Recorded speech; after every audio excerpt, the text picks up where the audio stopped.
do not believe things that do not hold with the old tradition in the scriptures, the morality that, so we have a lot of stuff that we have to ignore.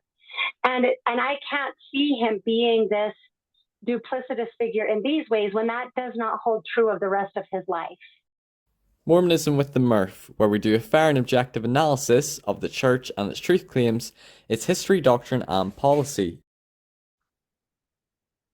Hello everyone, welcome back to my channel, Mormonism with the Murph, where Larry Saint explores the church's history and the church's truth claims. I'm really excited for today's episode. I have with me Michelle Stone, and she has a podcast on polygamy, 132 Problems, Revisiting Mormon Polygamy. So thanks for joining us, Michelle. Thanks a lot for the invitation. I appreciate it. Yeah, I hope I got the name of your podcast right. I've been practicing it a couple of times just to make sure. Yep, I didn't realize it was tricky, but yeah, 132 Problems. Yep. Awesome. I hope everyone understands the name of it. Is that clear to you and to your audience? To clarify, is it Problems with D&C 132, or is it 132 Problems about D&C 132? Exactly. I thought it was a fun play on words all around. But yes, section 132, section D&C, section 132 is the revelation on polygamy. Yes. And so that it's investigating that from every angle, the ideas contained therein and everything to do with them. So it's we'll see. Rick Bennet keeps teasing me to ask if I'm going to do exactly 132 episodes. So we'll see. I think you will. How many have you done so far? Is it 50 something? Yeah, I just recorded my 1-year anniversary episode that'll be released on February 19th. I'm not sure if that will be before or after your episode is released, so I might be talking about past tense now, but yeah, it's my 54th or 55th episode that I'm on and a year now, so it's pretty good. That's very exciting. So much to talk about with polygamy, right? Yeah. So really polygamy is such a big topic because I did my own series on polygamy. I think I did about 13 episodes. And I interviewed Brian Hales and Todd Compton as well. You interviewed him, you said as well. So I feel like I'm not an expert on polygamy, but I've done my fair share of research, explored most of the issues, talked to a couple of experts. So I'm excited because I really wanted to talk to a woman and a woman's perspective on polygamy, because I was kind of thinking the whole time, like, I'm just talking to men about polygamy and really I should get a woman's perspective, but I've not had any success getting a hold of any sort of women who have done a lot on polygamy. But with you and your channel, I discovered you on Midnight Mormons when they interviewed you, and I was like, wow, this woman, she's got a bit of spice, like she knows her stuff. Like I think they're all kind of scared and a bit stumped by some of the things you were saying. So I thought, hey, why don't I bring her on? We can have a chat and a discussion. Well, great. I look forward to it. Yeah, I do think it's interesting because as I've gone through, I think every different perspective is important, but I do think that I definitely have some unique perspectives to bring to it. First of all, there need to be more women involved in this discussion. I appreciate that. I recently interviewed Whitney Horning, who I think she's wonderful, very, very smart and well-studied. And she wrote a book called Joseph Smith Revealed, very much making the claim that Joseph actually wasn't a polygamist. I've approached it from a different perspective. My main question and central question was, is polygamy of God? That's right. What I felt inspired to start talking about, but and then there are a lot of women's voices that are where I used to be that are very much in favor of polygamy. Some of the more harsh critics that I have are people that are like, women that are just determined that polygamy is of God and is a wonderful thing. And it's interesting to get the different perspectives, the different people. Yeah. Especially coming from women. So I do appreciate, I also talked to Brian Hales that, I don't know if you've watched that interview. It's gone a little bit viral just because of the nature of the discussion was really, was it the one about, should you be excommunicated or get in trouble with a priesthood leader or something like that? Yeah, it was really interesting because I wanted to talk to Brian, sort of like I talked to Todd Compton about, let's look at the individual pieces of evidence and, let's open this discussion up. But he really wanted to focus on, no, there's not allowed to be a discussion. And that's really where he wanted to take the interaction. So it was interesting. Yeah. I suppose that is the church's position, or they have their gospel topics essay, and the church narrative would be that polygamy originated with Joseph Smith. The revelation that Joseph practiced polygamy. So this, there has been sort of, but it goes deeper than that, because I'm sorry to just my issue really hasn't been, I just barely have started to look into the Joseph Smith question, because my issue has been deeper, which is, what did God ordain, regardless of what Joseph may or may not have done? That's a murkier question. I think the question of what is of God and what is an error of man is a much clearer case, and really more important in my opinion. Like, people make mistakes no matter. Like, what we really need to know is, what did God ordain? What does God establish? How does God view sons and daughters? What is the eternal destiny of both men and women? What is the nature of men and women? These questions go, what is the nature of motherhood and fatherhood? And those are the questions that are core, regardless of what anybody may have done along the way. Because we, as members of the church, I'm an active, faithful member of the Utah-based, I was going to ask you about that. Church. Yeah, you're an active, active member. Yeah, my son just went on his mission. We're very faithful. I, however, really believe that for me, the buck stops with me and with God, and I really trust what God teaches me and what the scriptures teach me.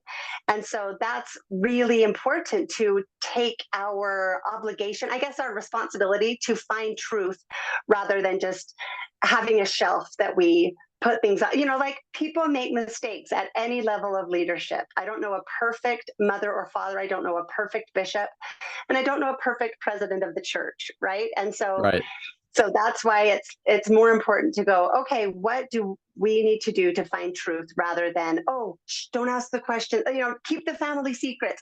I object to that. I think that's really a bad approach to life and community. Yeah, well, I think, transparency, questioning, discussion, all those research, I think those things are important. In the church, I've been on my own faith journey, and I've had questions and doubts with things in church history or things to do with scripture. And, sometimes you're told to forget about those things, leave them on the shelf. And, I think both research and also, as you were saying, the spiritual elements and your own connection with God and trying to figure these things out spiritually and intellectually are important, and to critically challenge certain things. Is there anything you want to say about your podcast before we dive into maybe some of the questions? Yeah, can I respond to what you were just saying? Sorry, maybe I won't take, but I really think, like, I have had discussions and done some episodes. I just recently gave a talk that said why I'm anti-shelf. Like, I describe myself as anti-shelf. I don't think it's good advice to put things on the shelf in general, meaning be afraid to look into them.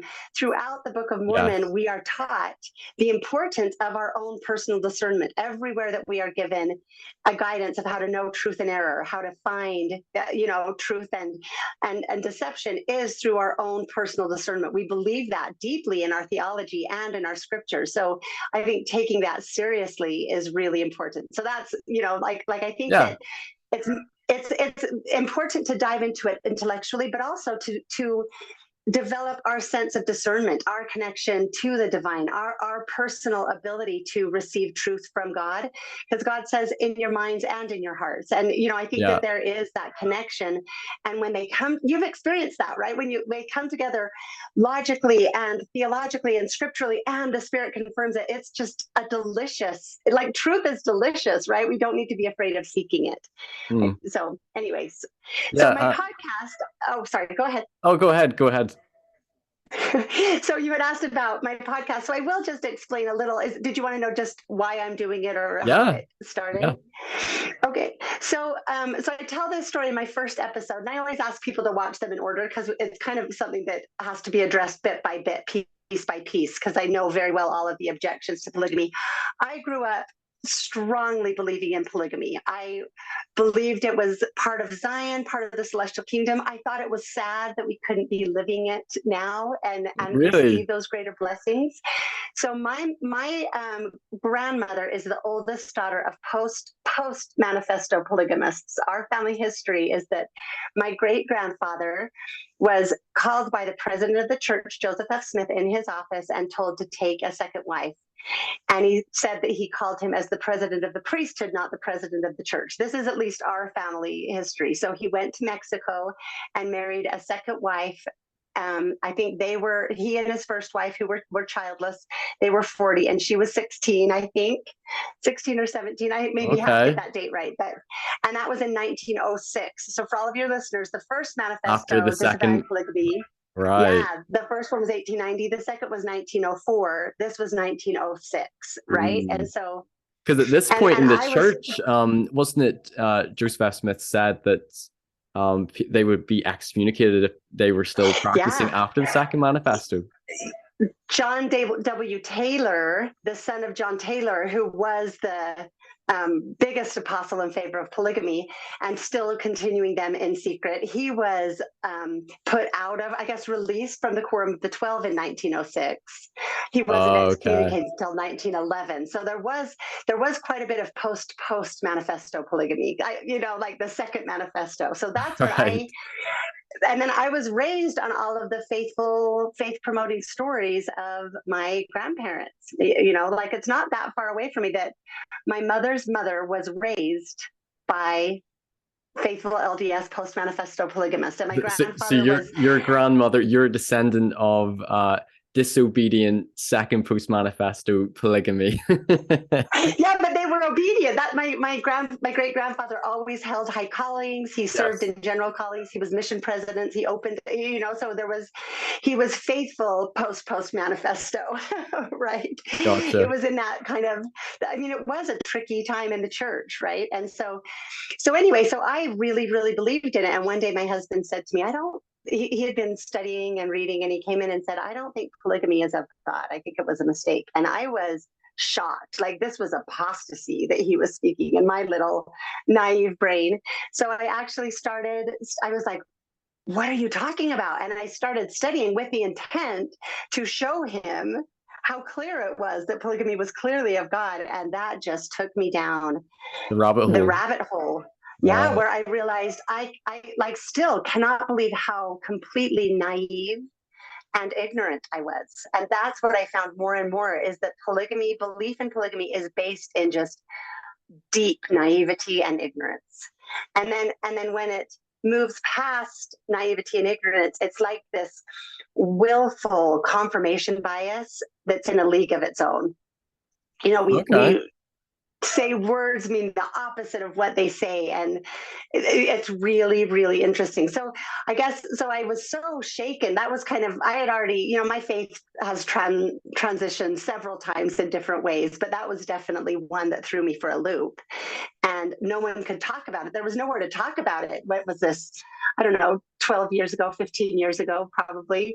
Facebook groups would say this topic is not allowed because it was just radioactive.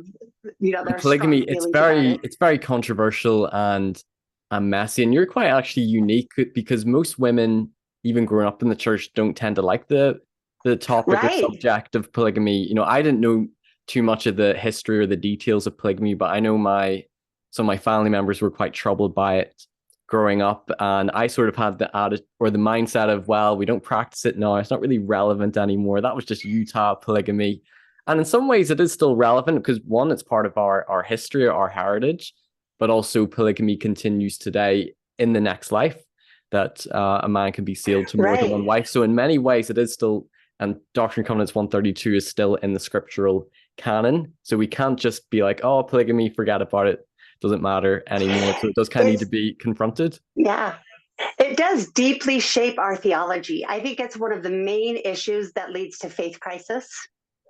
I think it's one of the main issues that leads to this is a loaded word, but there is a negative patriarchy that sometimes can show up in relationships and in structures that I think we still suffer from. I'm excited to go see the new temple changes. I haven't been able to go this week yet. So I've heard that it's changed a little, but it has had a heavy hand in our temples. You know, it was surprising to me to see how much of our temples grew out of this Brigham Young polygamist mindset, and the echoes have reverberated down to our day. It is very much still present with us in so many ways. And so, yeah. So anyway, just about the podcast, I was so troubled by that discovery that polygamy was a mistake that I started my own Facebook group, and it actually became one.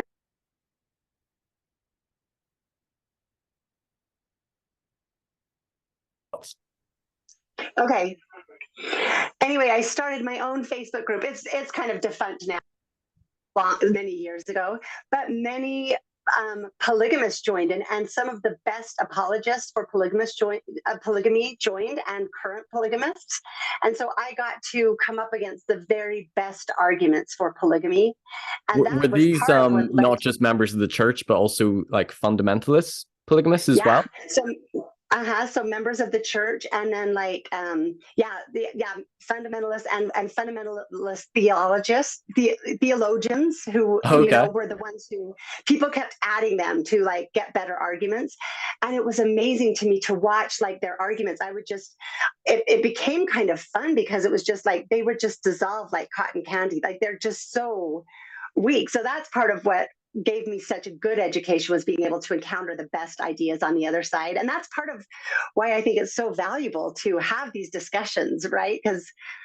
So I started that, and then many years went by, and it just was a year ago, that I was just told it is time, and I was told I needed to start this podcast. So and now we have it. It's interesting because I did whenever I was doing my series on polygamy, obviously, if people don't believe polygamy is ordained of God, I can totally see all the reasons why, how unfair it is to women. When you read D&C 132, there's things which are very harsh, and the threats towards Emma. And when you look at the accounts of the practice of polygamy, some of it's very, very troubling. But one thing I encountered a lot of is people being like, oh, Joe Smith didn't practice polygamy, and D&C 132 is forged. And I was hearing all these things, and I was like, what? And I was just really dismissing a lot of it. And I did watch a debate one time about, I think it was two people who, I think it was Hemlock Knots. Hemlock Knots, yeah. Yeah, I don't know the name of the two guys. And then there was two members of the church, and they actually had a very interesting debate. And, I would still lean towards. Very male. I reached out to them. I'm like, have women next time, please. Yeah. It was a great discussion. And I wouldn't say my mind was convinced, so I would still lean towards Joe Smith's practice polygamy, and we'll talk about that later and get your views.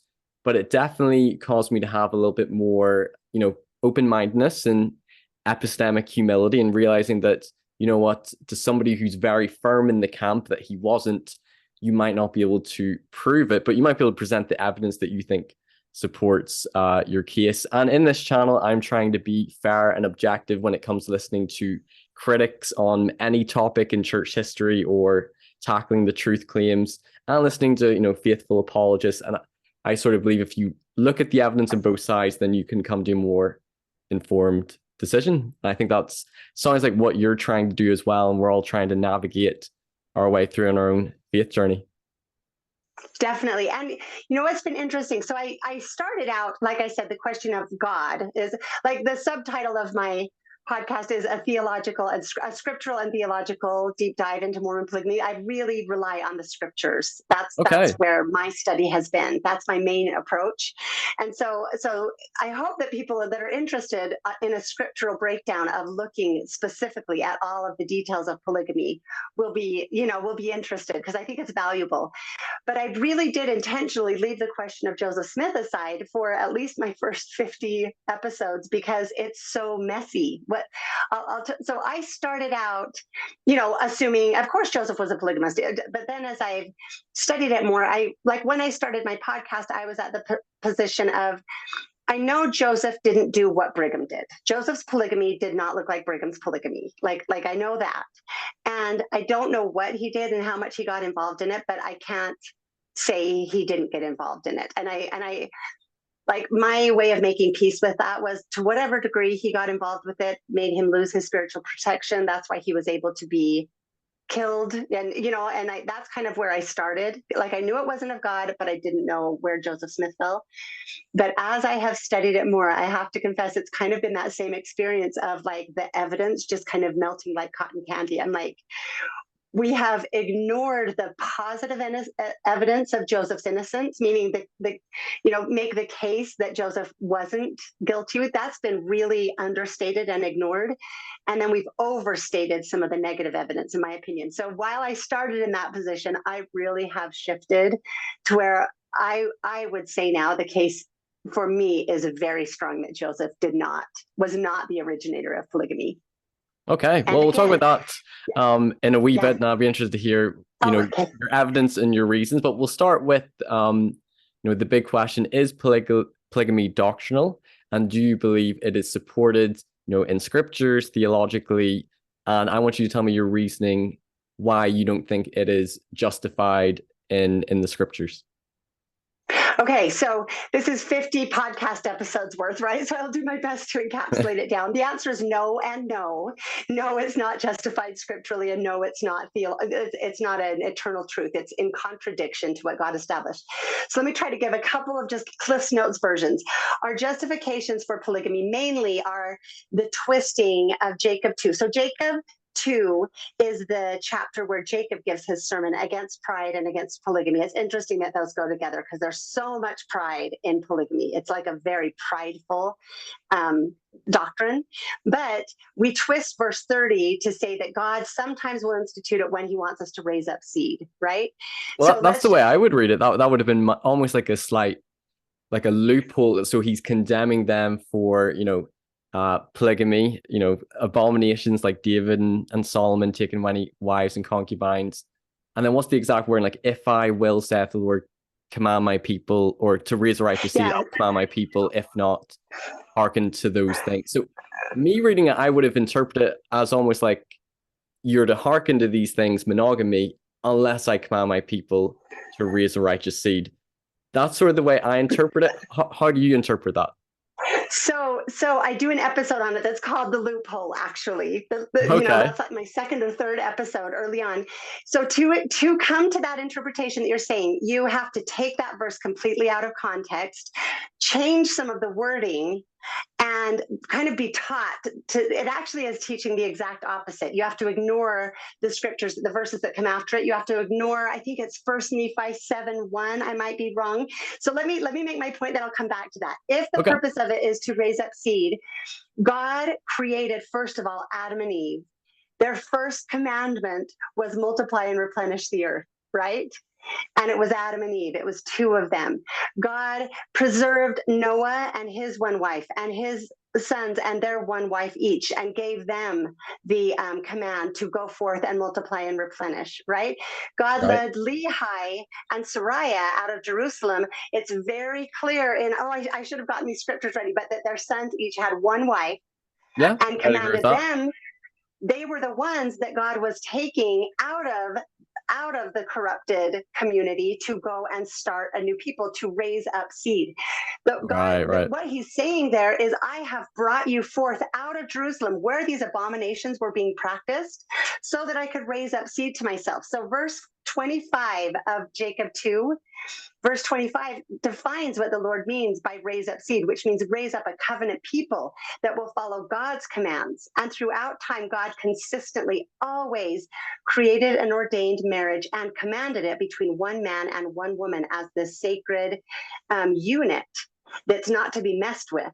Right? So he is saying to them, hey, they were practicing these abominations in the old world. I have brought you forth so that I could raise up seed with people who wouldn't practice. I could raise up a covenant people that wouldn't practice these abominations. And it goes on, it says, for if I will, saith the Lord God of hosts, raise up seed to me, I will command my people. What is he doing right there? He's commanding his people. Jacob is saying, God commands, commands, commands. Nevertheless, they will hearken unto these things. If you look at how these things is used throughout the rest of the chapter, it's always referring to the abominations of David and Solomon, that the people are twisting to try to justify polygamy, right? And then it goes on to say, for behold, I have seen the mourning of my daughters in the land of Jerusalem, and I will not have my daughters in this land suffer like that. So putting it in context is very clearly saying that they are to follow God's commandments, which in opposition to the abomination of polygamy. So I hope everyone will go read it and listen to that episode. Okay. So that's your interpretation. I think the way I would have read it, similar to what I said before, is because it says, but if I will, saith the Lord. It says for, not but. See, that's a critical change, and we actually change it in our manuals. Yeah, but it's an important difference, because but means in contrast to what I just previously said. For means as an additional justification or proof for what I just previously said. That's an important, we actually change it in our manuals to either nevertheless or but, which is really dishonest, because it's not what it says, and it's important. Is an important distinction. Sorry, continue. But that's why we do that, is because that's what we've been taught. I want to find the exact verse just to double check. I'm looking it up too. Yeah. Everyone that's listening is going to be going to their scriptures. Yeah, what does it exactly say? Because I can kind of paraphrase it, but I want to know exactly what does it say. I don't have it memorized. Matters. The details matter. And it's a shame that we read 30 alone and leave off 31, 32, because that's where God is giving his reasons for that command. And it really matters. Okay, so I have it. It says for, so this is just verse 30. So yes, beforehand it's talking about... Read 29, yeah. 29? Well, okay, so it's... Well, 25 defines what it means to raise up seed, right? And then it keeps building on that till it comes to 30. So it's important, you don't have to do it now, but it's important to read it in context. Okay, sorry, go ahead. I won't interrupt. Let's see. So he's telling that they should have but one wife, concubines they should have none. The Lord delights in the chastity of women. Whoredoms are an abomination. His people shall keep the commandments or be cursed. And then he says, for if I will, saith the Lord of hosts, raise up seed unto me, I will command my people. Otherwise they shall hearken unto these things. So what do you think of the word otherwise? Because in there, it almost seems like if... The way I might have read it, maybe this is just my interpretation.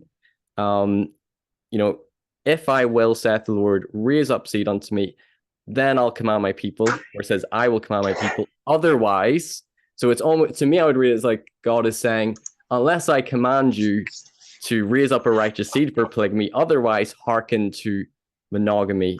Now, maybe this is just how you interpret it, but...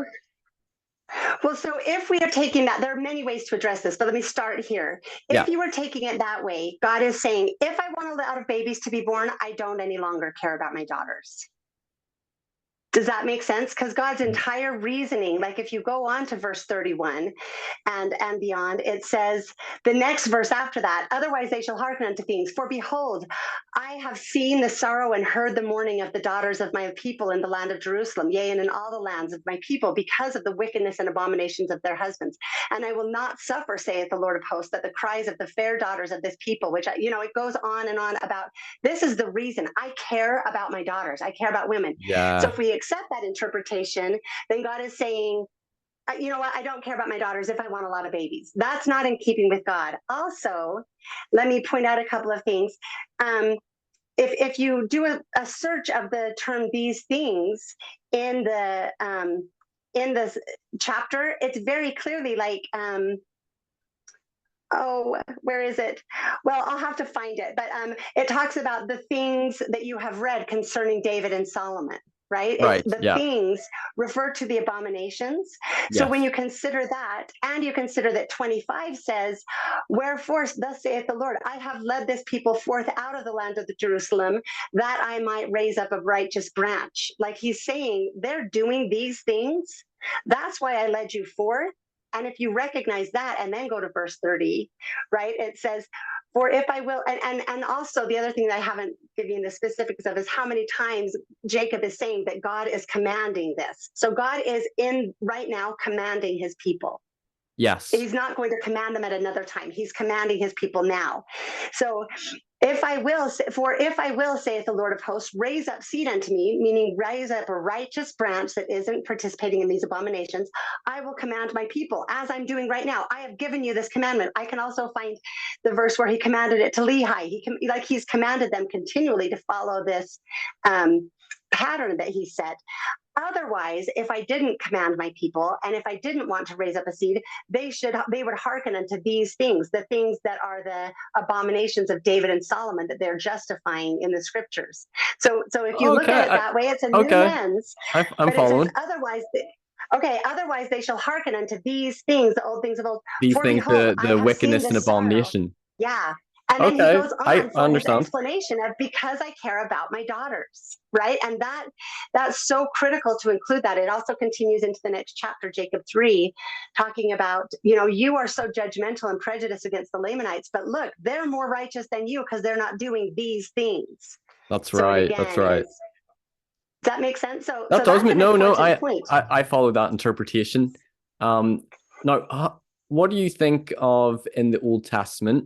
I'm sure you've covered this. Abraham was a polygamist. I don't believe Isaac was in the Old Testament, but he's lumped in DNC 132. Jacob was, Moses, David, Solomon, and Brian Hales would say Abraham was considered to be a friend of God. Maybe God didn't command it in the Old Testament, but he at least sort of permitted it or condoned it. I know also slavery was condoned in the Old Testament, so I understand it's not a strong argument, but what would be your response to that? Like, God allowed it in the Old Testament, so he's okay with it. So those are some of so I want to look at 132 for a minute because of the claim that it's a revelation from God. I would argue, show me any other revelation from God where God is just factually ignorant about his servants, right? Like in verse 1, it says that Isaac was a polygamist. Isaac was not a polygamist. It also says that Abraham was commanded to participate in polygamy. God did not command Abraham. Isaac was not a polygamist. Also in verse wasn't 1, it his wife's idea because they were trying to have children? Yeah. She was like, was it Hagar?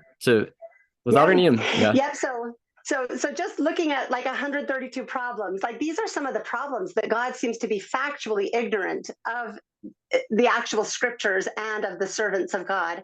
In addition to, if you read section 132 side by side with Jacob's 2 and realize how much God does care about women and how little 132 does, it's clearly not written by the same God, right? So I'm putting on my Orthodox hat for a wee moment, or my apologist hat.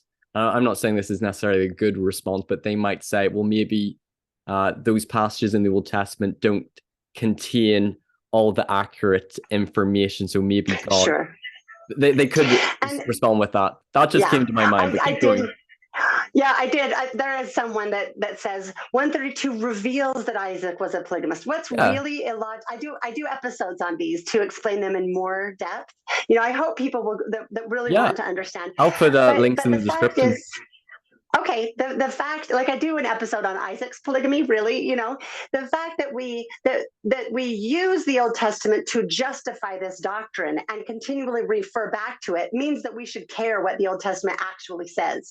On the one hand, we say Abraham was a friend of God, Abraham was a polygamist, therefore we know polygamy is the highest order, is the highest doctrine in the gospel. But on the other hand, the Old Testament didn't really know what it was talking about, and we throw in, so we justify the mistakes of 132. So that's, I can get into it more like depth. one thing I can think of is somebody could then justify God restoring slavery, which don't believe slavery would be of God.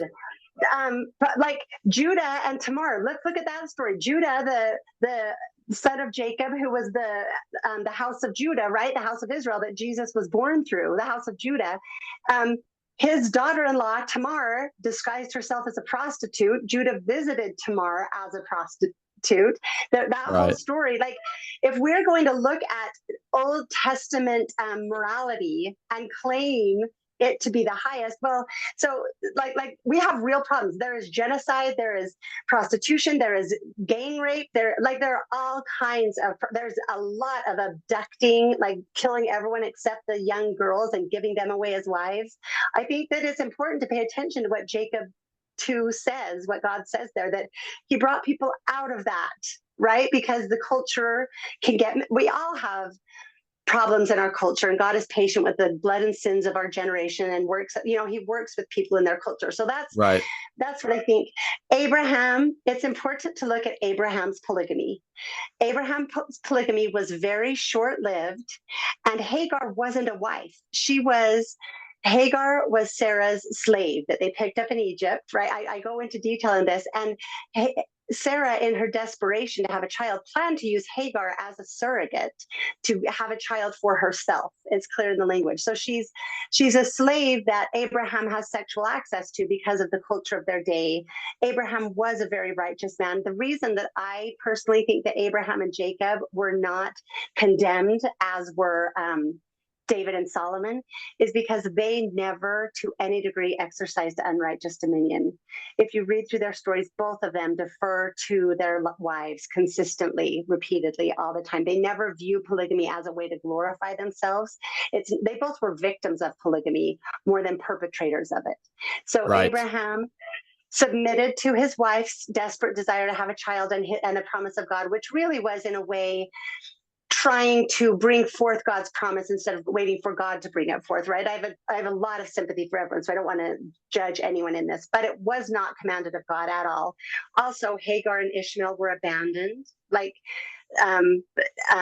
Abraham again submitted to Sarah's desire to exclude them. They were not included in the covenant. They were not included in even I can't think of the word. When Abraham died, they weren't given the same amount of inheritance. They were excluded from the inheritance. That's the word, right? And then Isaac wasn't a polygamist. Very distinctly, that story is a beautiful love story. The Isaac and Rebecca story. If you read it, it would be like saying that the story of Romeo and Juliet. Romeo had other wives or other girlfriends on the side. Shakespeare just didn't include them. Yeah, it's important to really read that story and see what we learn from it. And then we move forward to Jacob, who was absolutely a victim of polygamy. He was in love with his wife, with Rachel, right?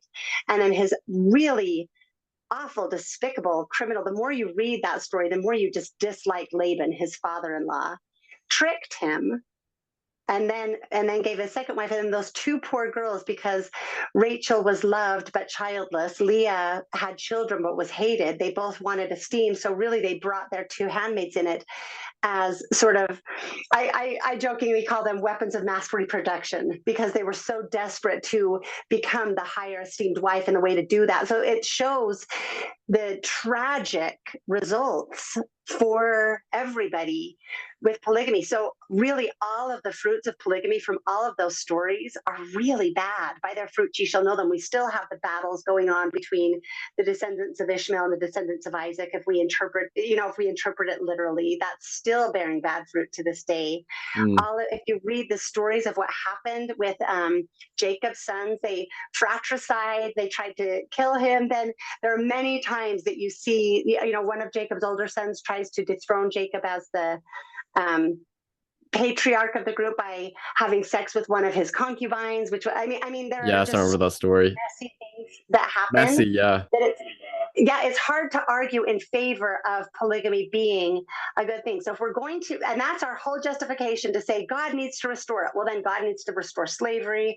God needs to restore genocide. God needs to restore, we don't have any more justification for polygamy than we do for any of the other really corrupted parts of that culture. Okay. What do you think about, because I remember, I was reading about how David and Solomon's polygamy, we talk about Jacob 2, how it's condemned, and then D&C 132, the Lord talks about how David and Solomon, their polygamy is justified, and, surface reading, you would see it as a big contradiction. Whenever I looked at their sort of reconciliation, and I want you to respond to this, they would have viewed that, because there's a scripture in, I have it written down here, where is it? 2 Samuel 12, where Nathan says to Nathan, David that the Lord gave him his master's wives, but that he didn't give him Uriah's wife. So it was adultery with Bathsheba. But that verse almost implies that the Lord gave him his master's wives, or at least approved of him taking them. So they might use that to say the Lord was okay with David's polygamy, except for Bathsheba.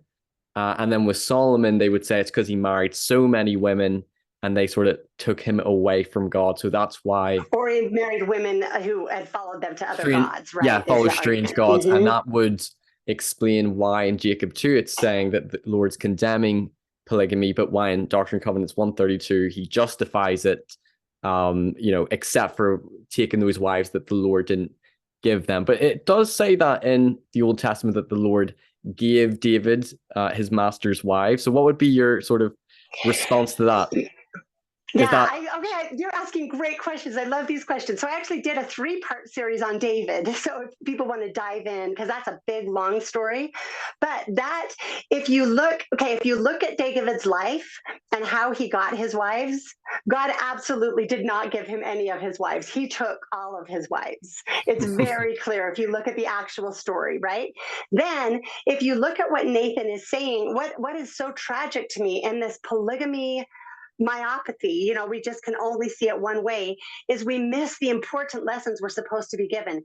If you look at all of the translations of that verse and look at what Nathan is trying to teach David, it would be a better way to express it for us to understand it than how we twist that translation is, look how much you have. In other words, look how much God has given you, right? You could go to someone who was very rich and say to them, look how much God has given you, meaning look how much you have. Look at all that you have, right? That's right. It's not saying God ordained and sealed you. It's saying you have all of this and still you are not satisfied. Still you are taking, like it's juxtaposing, it's teaching a lesson of the unquenchable nature of lust for power, lust for gain, lust for wealth, lust for women. The more you feed lust, the brighter it burns, the hotter it burns, the less likely it is to be satisfied. So I think Nathan is teaching a critical lesson of, look how much you have and still you see one woman that you can't have and you can't abide that. It's teaching the lesson of what there is a beautiful and profound development that happens in men and women in monogamy, right? Like that union and that training of fidelity and faithfulness and learning to not give into lust, to not give into all of those desires. That discipline is beautiful and profound compared to David, who, read through the story of Abishag, however, his last wife, the one that, it's just tragic what this too much power, too much ability, too much lust, too much greed did to David. It's really sad what he turned into and how women were viewed in that culture in general. So I think we lose a critical lesson between, like Nathan is teaching such a critical thing about Uriah's monogamy of honoring his wife and David's unquenchable lust. And, we see those same problems throughout the generations every time. Like Brigham Young had the same problem. It's really hard to like everything that's condemned about polygamy. If you look throughout the Book of Mormon, it's not Jacob 2 that condemns polygamy. It also condemns. It also condemns King Noah, and I want to say it's Riplikish in the Book of Ether, and it talks about how they did tax the people for their palaces and to take care of their wives and their concubines, and we see those same things happen. Like look up the Gardo house, look up the Beehive house, like the mansions that Brigham Young kept building, and his sermons about tithing. And when Brigham Young offered to send the home teachers, it wasn't an offer of help. It was more a threat. He took me, like I have another episode that I do that's called Zion versus polygamy.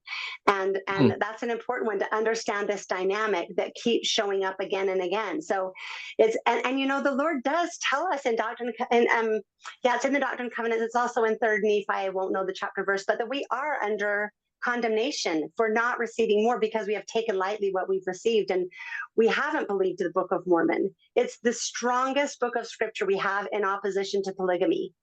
And yet we have completely disregarded that. Like, no wonder we are not, that we're not receiving more light and truth and knowledge at this point, because we haven't really accepted what we've been given.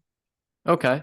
So let's talk about a little bit about Doctrine and Covenants 132. So you believe that both, the Old Testament doesn't justify God commanding polygamy. Maybe he condoned it as a cultural practice. I've asked all of those best scholars to show me anywhere where God ever commanded polygamy. Yeah, well, I don't think there is. I think that that verse that I share with you is probably the closest we get to possibly him allowing it. But you give your take on that. And I would agree with you. Use the word condone, I would use the word like permit or allow. He doesn't destroy people, just like God permits and allows prostitution, genocide, gang rape, like abduction. There's a lot that slavery. There's a lot that God permits and allows. Okay, go ahead. Sorry. And then you outlined, the Book of Mormon. I suppose verse 30 of Jacob 2. You shared your interpretation. Obviously, some apologists might dispute it, but for the most part, I would agree with you. The Book of Mormon is very much about monogamy, and a lot of the Doctrine and Covenants, there was section 101 that was in the Doctrine and Covenants in 1835, and that the church's sort of position on marriage was monogamy. At least that was what it was publicly. There's other passages, talk about how like a man should have, one wife and cleave unto her and throughout the Doctrine and Covenants, like as many of Joseph's revelations are about, very much about monogamy. Yeah. So tell us your take on Doctrine and Covenants 132, the revelation itself, what it says in it, and your view on if you think this revelation came from Joseph Smith or not, or if you're a bit on the fence.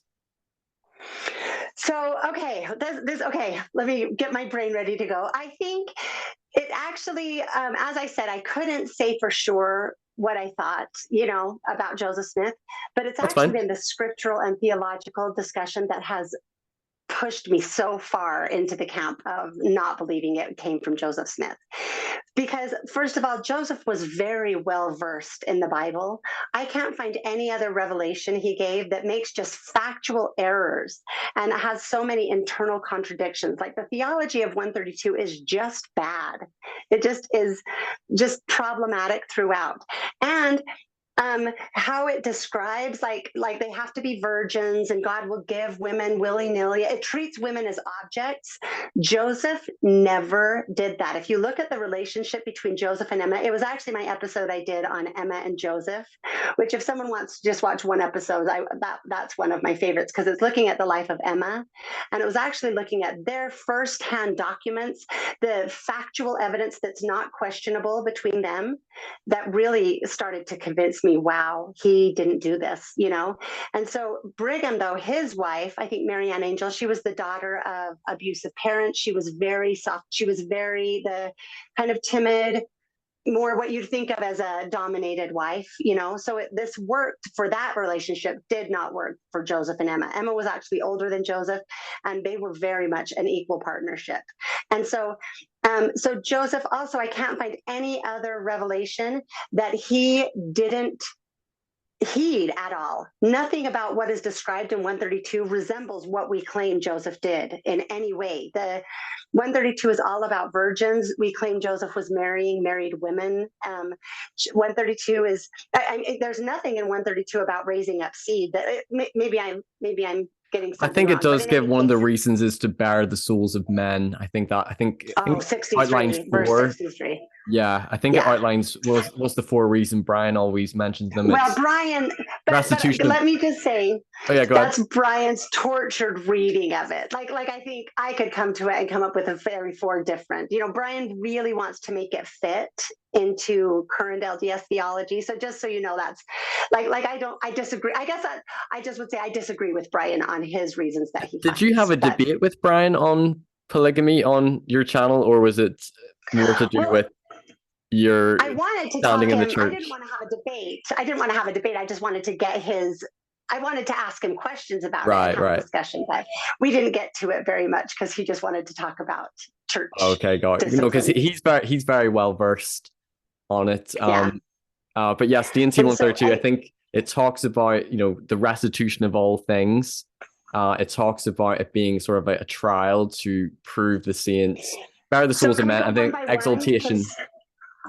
So, I sorry, think, just with restitution of all things, let's also restore, like we already said, slavery, genocide, yeah, right? Let's bring it all restore back. everything. Okay, the next one is a specialized trial for their time is another one that he says, right? And that's something I probably would have heard growing up as well. Sort of a And trial for the I saints. will just I will just tell you that is not how they saw it at all. I've spent a lot of time in the Journal of Discourses reading the sermons of Brigham Young and Heber C. Kimball. Orson Pratt was the main apologist for polygamy. He was the main theologian they went to make the case. Absolutely not for their time. That's part of why it was so messy getting rid of it and caused such schisms. It was not only necessary for exaltation, it was the means of exaltation. And it absolutely was God, it became the center core of the gospel. And it was the main thing they preached about. So I suppose when you think of they some of the would early definitely not quotes agree with Brian Hills. from Brigham Young, doesn't he give a quote like, whenever I was first taught about polygamy, I considered the grave, so somebody might view maybe those early accounts as some of them did struggle to want to practice, but maybe then later they fully embraced it. Well, it's interesting to read through all of their sermons because this might be uncomfortable for some members of the church, and I don't want to make it upsetting, but really, like Brigham Young had, and just to come clean, I have a son named Brigham, my 14-year-old. Like I had to deal with that after I learned some of this, but I'm not a hater of Brigham Young. I really honor what he did, bringing the saints across and starting this new community. I think like Joseph Smith was so valuable for translating the Book of Mormon and bringing forth these doctrines and receiving revelation, but he couldn't run a bank and he couldn't run a store and he couldn't, right? Like prophets don't have to be able to do, or servants of God don't have to be able different to do skills. everything. Yeah. Brigham, right, and different strengths and weaknesses. Brigham brought these saints. He was the lion of the Lord, but doctrinally, he wasn't good. Like blood atonement, Adam God theory, the priesthood, the racism coming into the church and into the priesthood, and polygamy, so it's okay to say this wasn't good. But also a thing to consider is that Brigham Young, as you read through, he had this pulpit and he had absolute power. And he so many times used that pulpit to say, Joseph told me, like in Brigham's presentation of it, he was Joseph's go-to guy. Joseph told him all the secrets that were secret. Brigham's the only one he told. Joseph was like, Hiram didn't get it right. Emma was really, really bad. But this was Brigham being able to make up his own story with no one to call him on it, right? So there are times when Brigham says, actually, Joseph hadn't even thought of polygamy until I brought him the idea. I had the revelation in England. He says that at sometimes, and then at other times he says, I didn't want this at all. I sooner desired the great, whatever needed to be said in the moment was what he was able to say. And then we have cherry picked certain quotes to try to paint a certain picture. But it's really, like we should look at the whole history and really say, really, is that really how Brigham felt about it? Because from what we read in histories of various of the early polygamists, that doesn't really seem to be the case. Okay. So getting back to DNC 132, you talked about Joseph's practice or implementation of polygamy, the polyandrous marriages or sealings. Some people interpret them as they were just eternity-only sealings. Brian Hales in the Church's Gospel Topics essay would believe that when he was first given the commandment by the angel in, I think, who was it? Elizabeth Rowlands Lightner, was she the one, or Mary?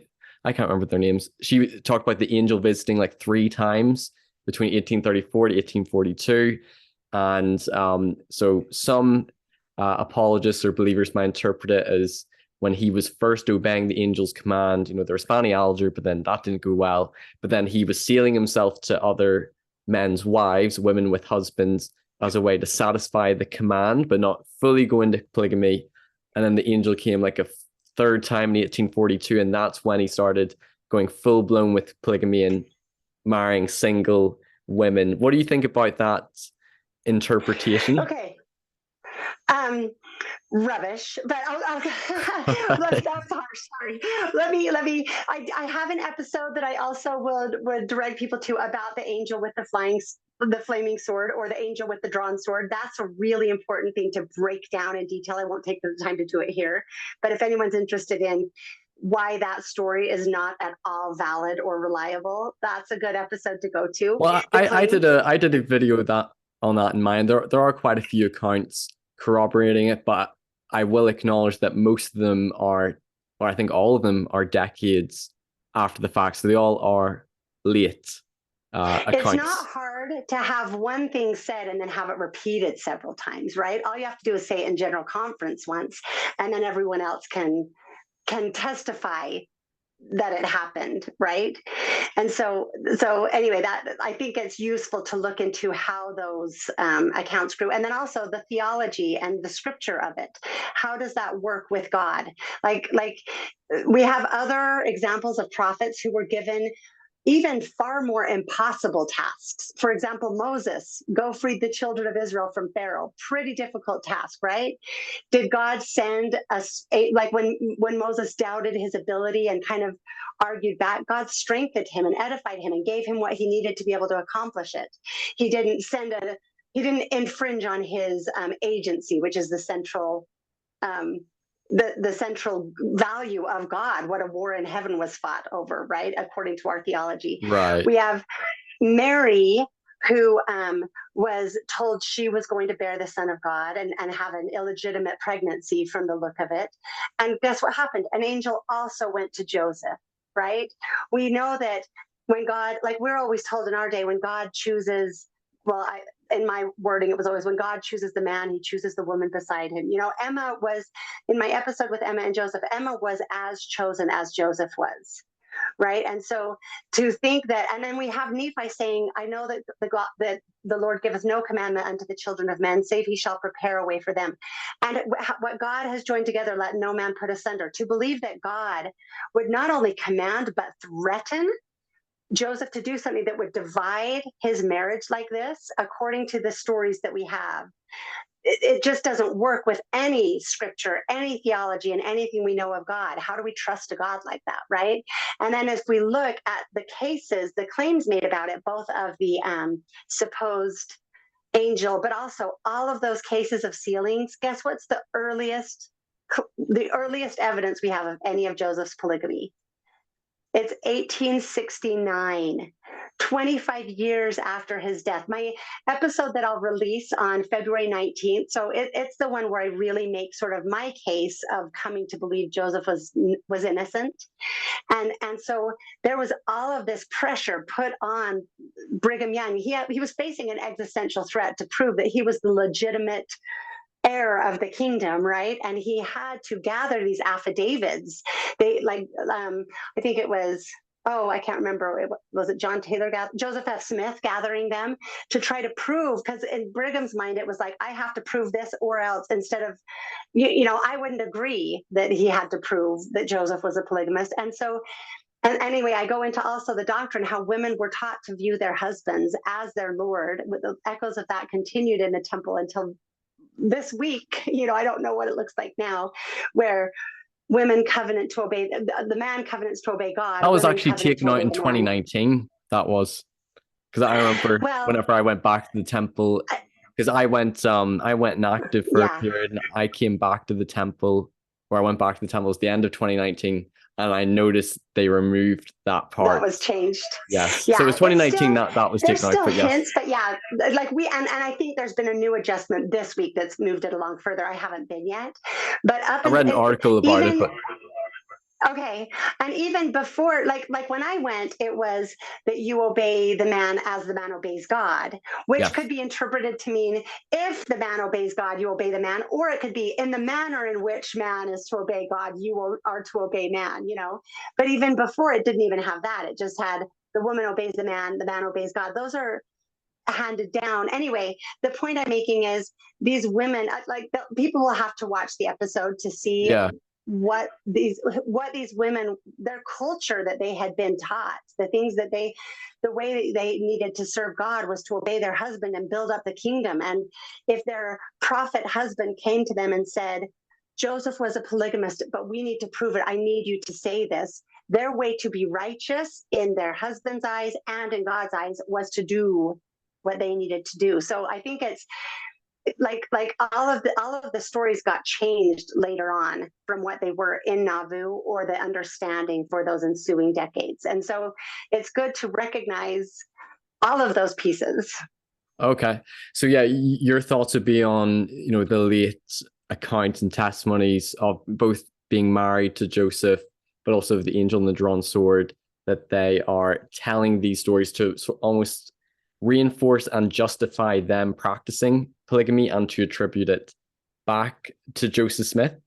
Because I know that would be sort of, if I'm steel manning the position of like the former RLDS church or those people who don't believe he's a polygamist, I think the most common arguments I hear is, Joseph publicly denied polygamy. Now, Brian Heels might say, oh, he was denying spiritual wifery or not authorized celestial eternal marriage. But so Joseph denied polygamy. They refer to that. Emma's denied polygamy. They would talk about how Joseph didn't father any children, so we don't have DNA evidence. They would talk about D&C 132 being, late or forged. And I can't remember what the fifth one is off the top of my head, but they would point to those things, that he wasn't a polygamist. Now, I'm going to bring up some things that, to me, both I would acknowledge that most of the accounts are late, or maybe, many decades after the fact. But there's also a few contemporary ones. And in my mind, I still feel like there's a lot of sources and evidence. And to me, I kind of see it as that would be one. It's possible, so I'm not saying that you're wrong or that they're wrong, but I kind of see it as that would be one really big conspiracy that almost like everyone else is lying. And I find, like, I love Joseph Smith. So it kind of, when I first learned about him practicing polygamy, when I read about the denial statements, to me, I didn't read them as carefully worded denials. I find them quite deceptive denials. And it's kind of hard because it's almost like you want to defend the honor of Joseph Smith. I hate the term. I hate the euphemism carefully worded denials. It doesn't work.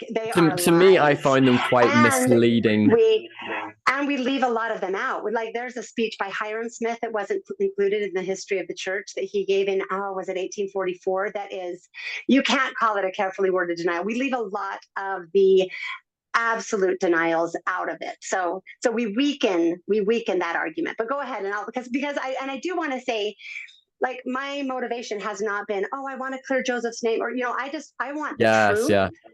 And I'm coming to it not motivated. Like, usually my motivations have been on the other side, so yes. And I have looked very much into the contemporary accounts that we have. So I'd love to discuss them. I'm still not I have other people who are way more expert on them. I know a bit, but I'm still talking to people on both sides. Yes. But I do think the things that for me were my sticking points, like for me, William Marks was a huge one. Fanny Alger was definitely in there. There were a lot of things that I was like, what do we do about this? And as I have delved more deeply into them, I'm like, holy cow. And a completely new paradigm opens, just like happens with doctrine. I mean, just like happens with Jacob 2:30. When you look at it really when you can get rid of the polygamy lenses, it's like, oh my gosh. And so yeah, so we can go ahead, but I wanted to clarify. Yeah, well, I'm very, open-minded, and to me, I would love if Joseph Smith didn't practice, or at least if he practiced polygamy, it, he was just sealing himself to these women, and, it's all beautiful and not messy, and marrying other men's wives and proposing. Yeah, I don't like the sealings because that's eternal polygamy and still opposed to Emma. If he did anything that devastated Emma, I'm not cool with it. Just so you know where I'm coming from. I have a pretty high standard. And this part isn't necessarily me pointing out things to try to defend polygamy is of God. A critic who doesn't believe polygamy is of God might agree with you on that, but they might still hold to the position. I still think the evidence, or there's historical sources that support he practiced polygamy, but maybe he was lying when he talked about the angel and the drawn sword, or maybe he was just being deceptive when he gave the public denials. So a list of things I have is, so there's evidence in 1831. I have two sources. I don't have the quotes. I just took notes. Ezra Booth and W.W. Phelps talk about Joe Smith telling them to take sort of plural wives among the Lamanites. Oh, okay, that's not from 1831. That's a later reminiscence. That's a later claim, hearkening back. So again, it's late. It's just is that both of them? Are both of them late or just one? Someone can correct me, because like I said, I don't have this all at my fingertips like I do the scriptures, but that's my understanding. And I think it also relies on Kingsbury. In any case, it's not coming through clean hands. So that's one I can look at more to get. I wish I knew these experts, but I believe that is that was not recorded in 1831. Okay. And anyway, there's more to talk about. So another point on me before I go through the list. I think even historians might agree.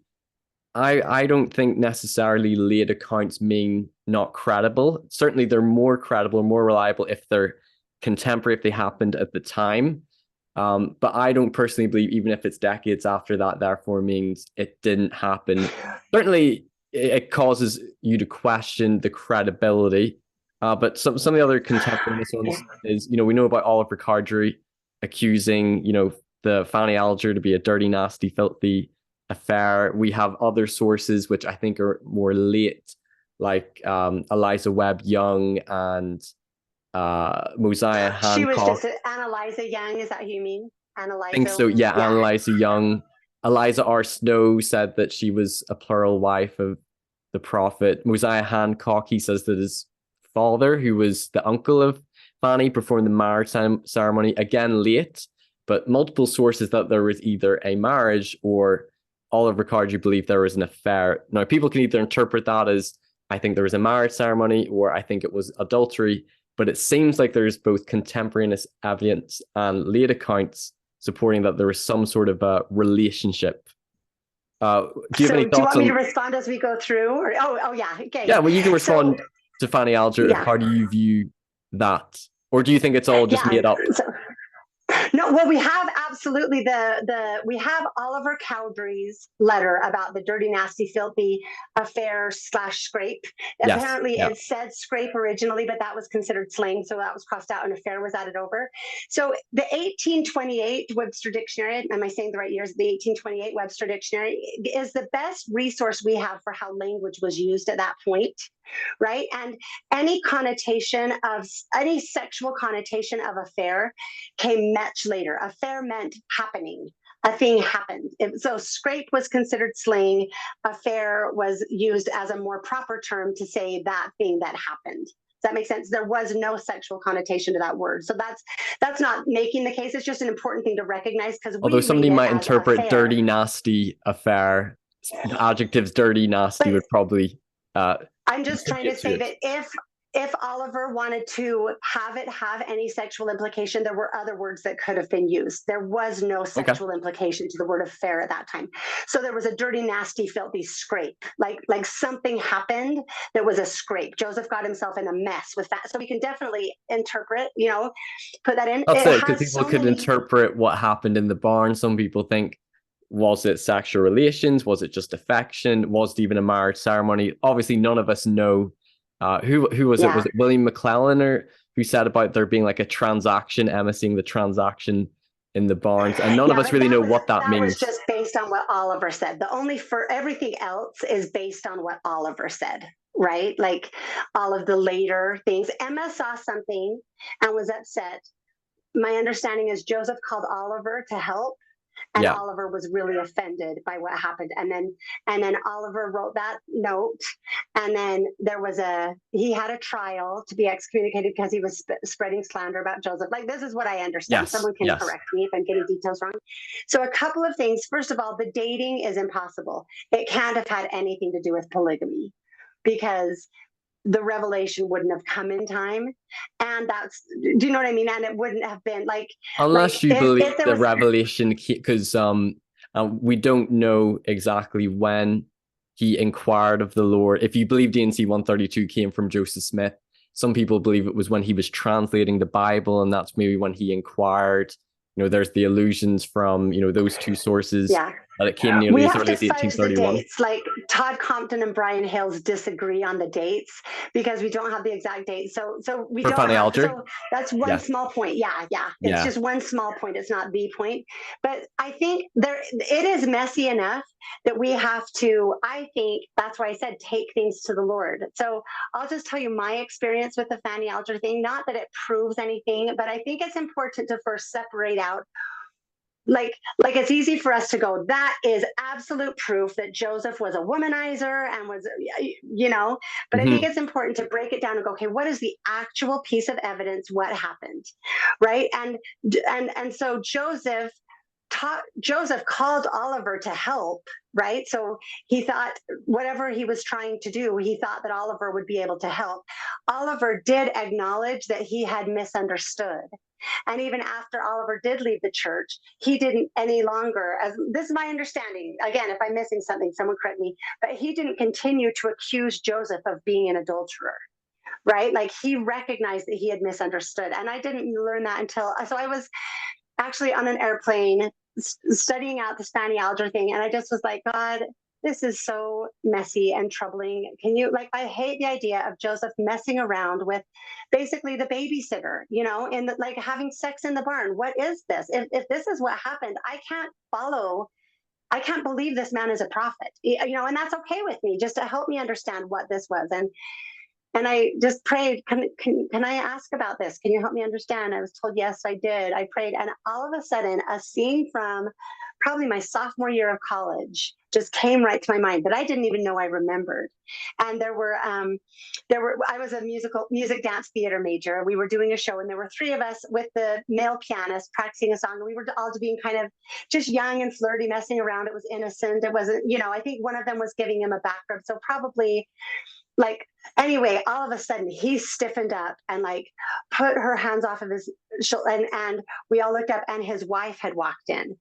And none of us had recognized that there was anything inappropriate happening, but his wife's face was like, what the hell, And so, okay. and so I remember just my heart sinking and being like, oh my gosh, I hope she understands. I hope this doesn't cause a problem. I felt so, and when we know the story of Fanny, apparently the impression I get is that she was really attractive, maybe a little bit flirtatious, and, and so what I took that to mean is that the Lord used an experience I had to show me that there are many ways to interpret this. It could very well have been that there was a flirtation going on, that Joseph was maybe just bantering, not wanting to make her feel bad, and Emma just saw, and Emma, being the strong woman that she was, just like this other woman, was like, that's not okay. That is not okay. And then Oliver misunderstanding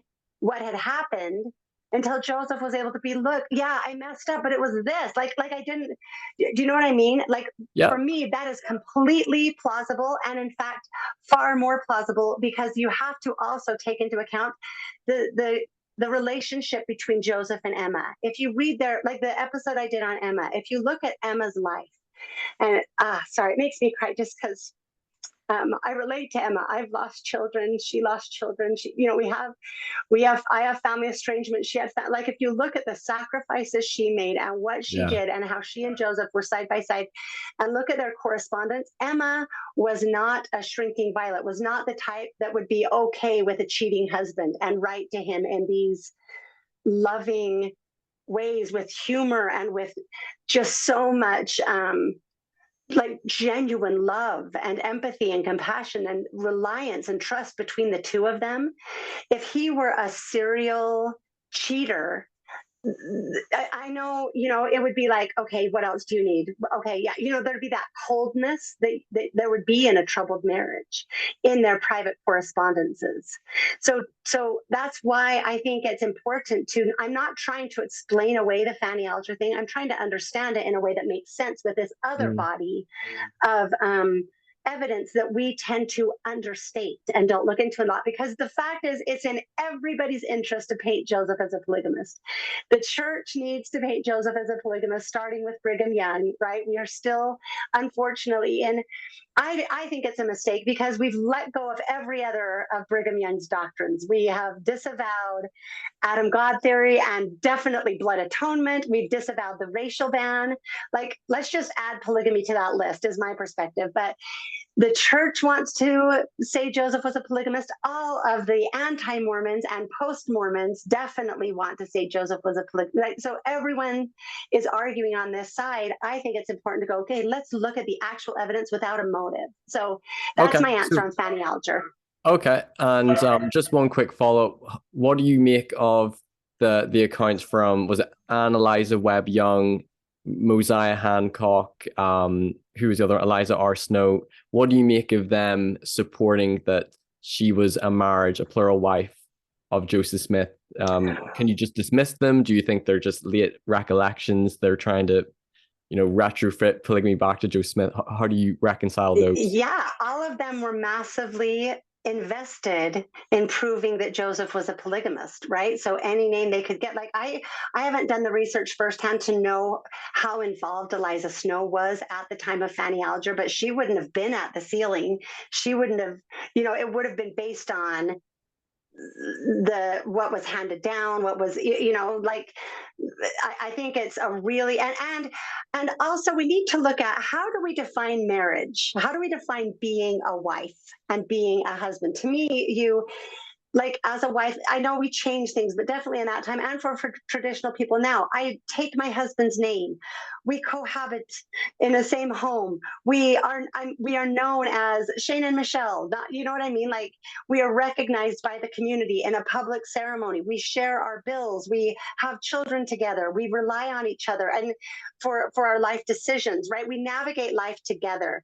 So you can take out certain aspects of that. Of course, there are couples that don't have children. There are couples that don't share a name, but when you take all of that out and there are no elements of it, and she was a wife for one day in the barn, and then just like is Hagar really a wife, or was she a servant girl that was used as a concubine, used as a surrogate and a concubine? Like, what do we really want to say, oh, marriage is and a wife is? What did God ordain it to be? It's not to, this is also why Jacob too talks so much about the chastity of women, because how polygamy is so often practiced, there isn't morality and consistency. And, Fanny left, and like if it were a marriage, what God has put together, let not man put asunder, there would be more commitment and more, like it just doesn't make sense to me. So I think that it's way easier for me to understand these other people going, oh yeah, Fanny too. Oh yeah, so-and-so too. Like, they were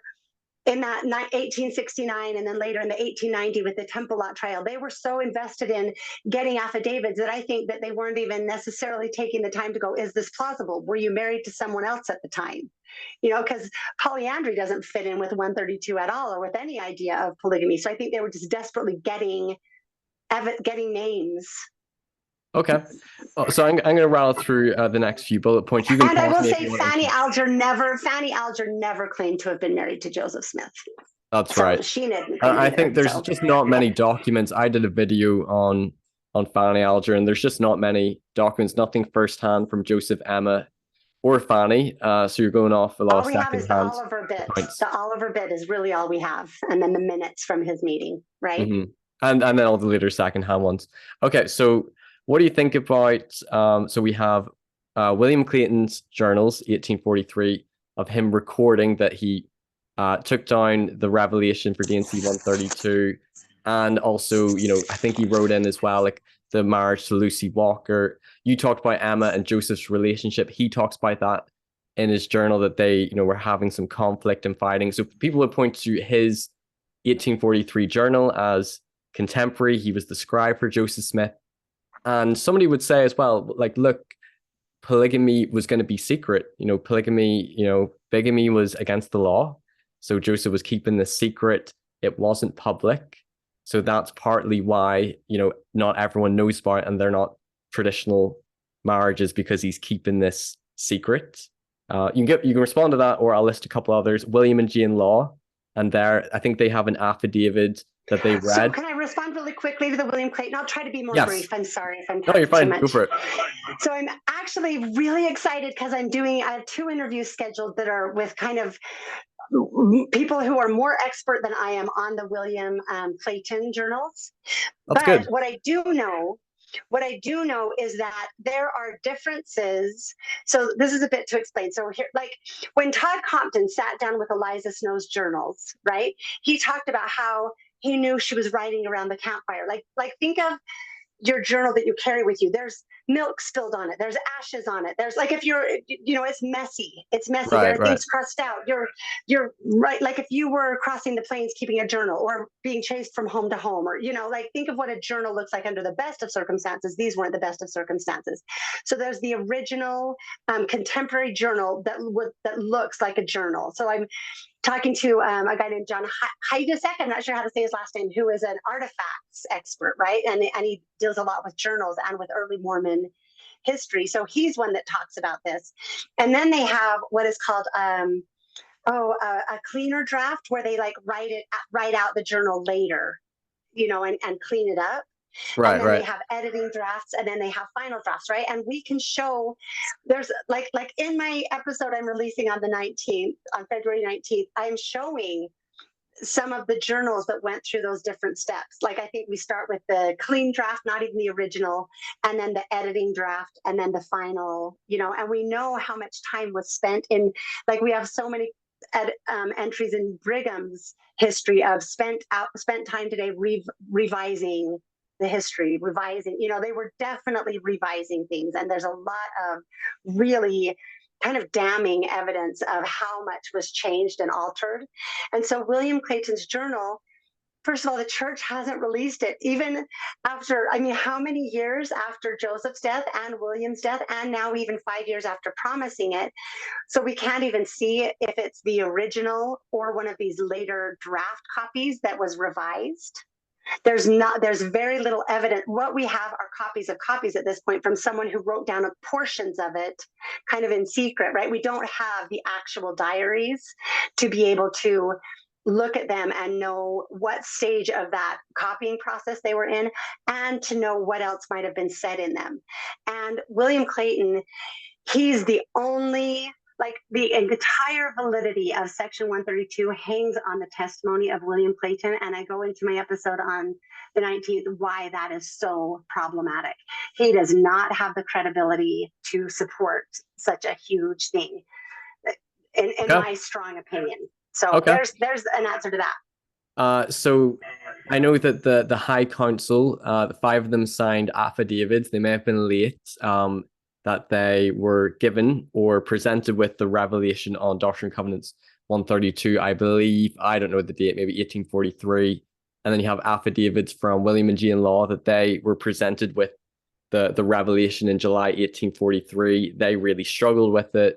William Law sort of wrote the Nauvoo expositor exposing Joseph Smith's polygamy and adultery. And you have people like John C. Bennet, who wrote his expose on Joseph Smith and accusing him of polygamy, but he did guess some of the names of some of the wives correctly. So some people would say he was, a polygamy insider, and that even though they're criticizing Joseph Smith for polygamy, it also is another evidence that he was practicing polygamy. Even if they're criticizing him for it, it's like, can we just think they're just making it up out of nowhere? So what would you think about those kind of contemporary ones as well, sort of supporting that?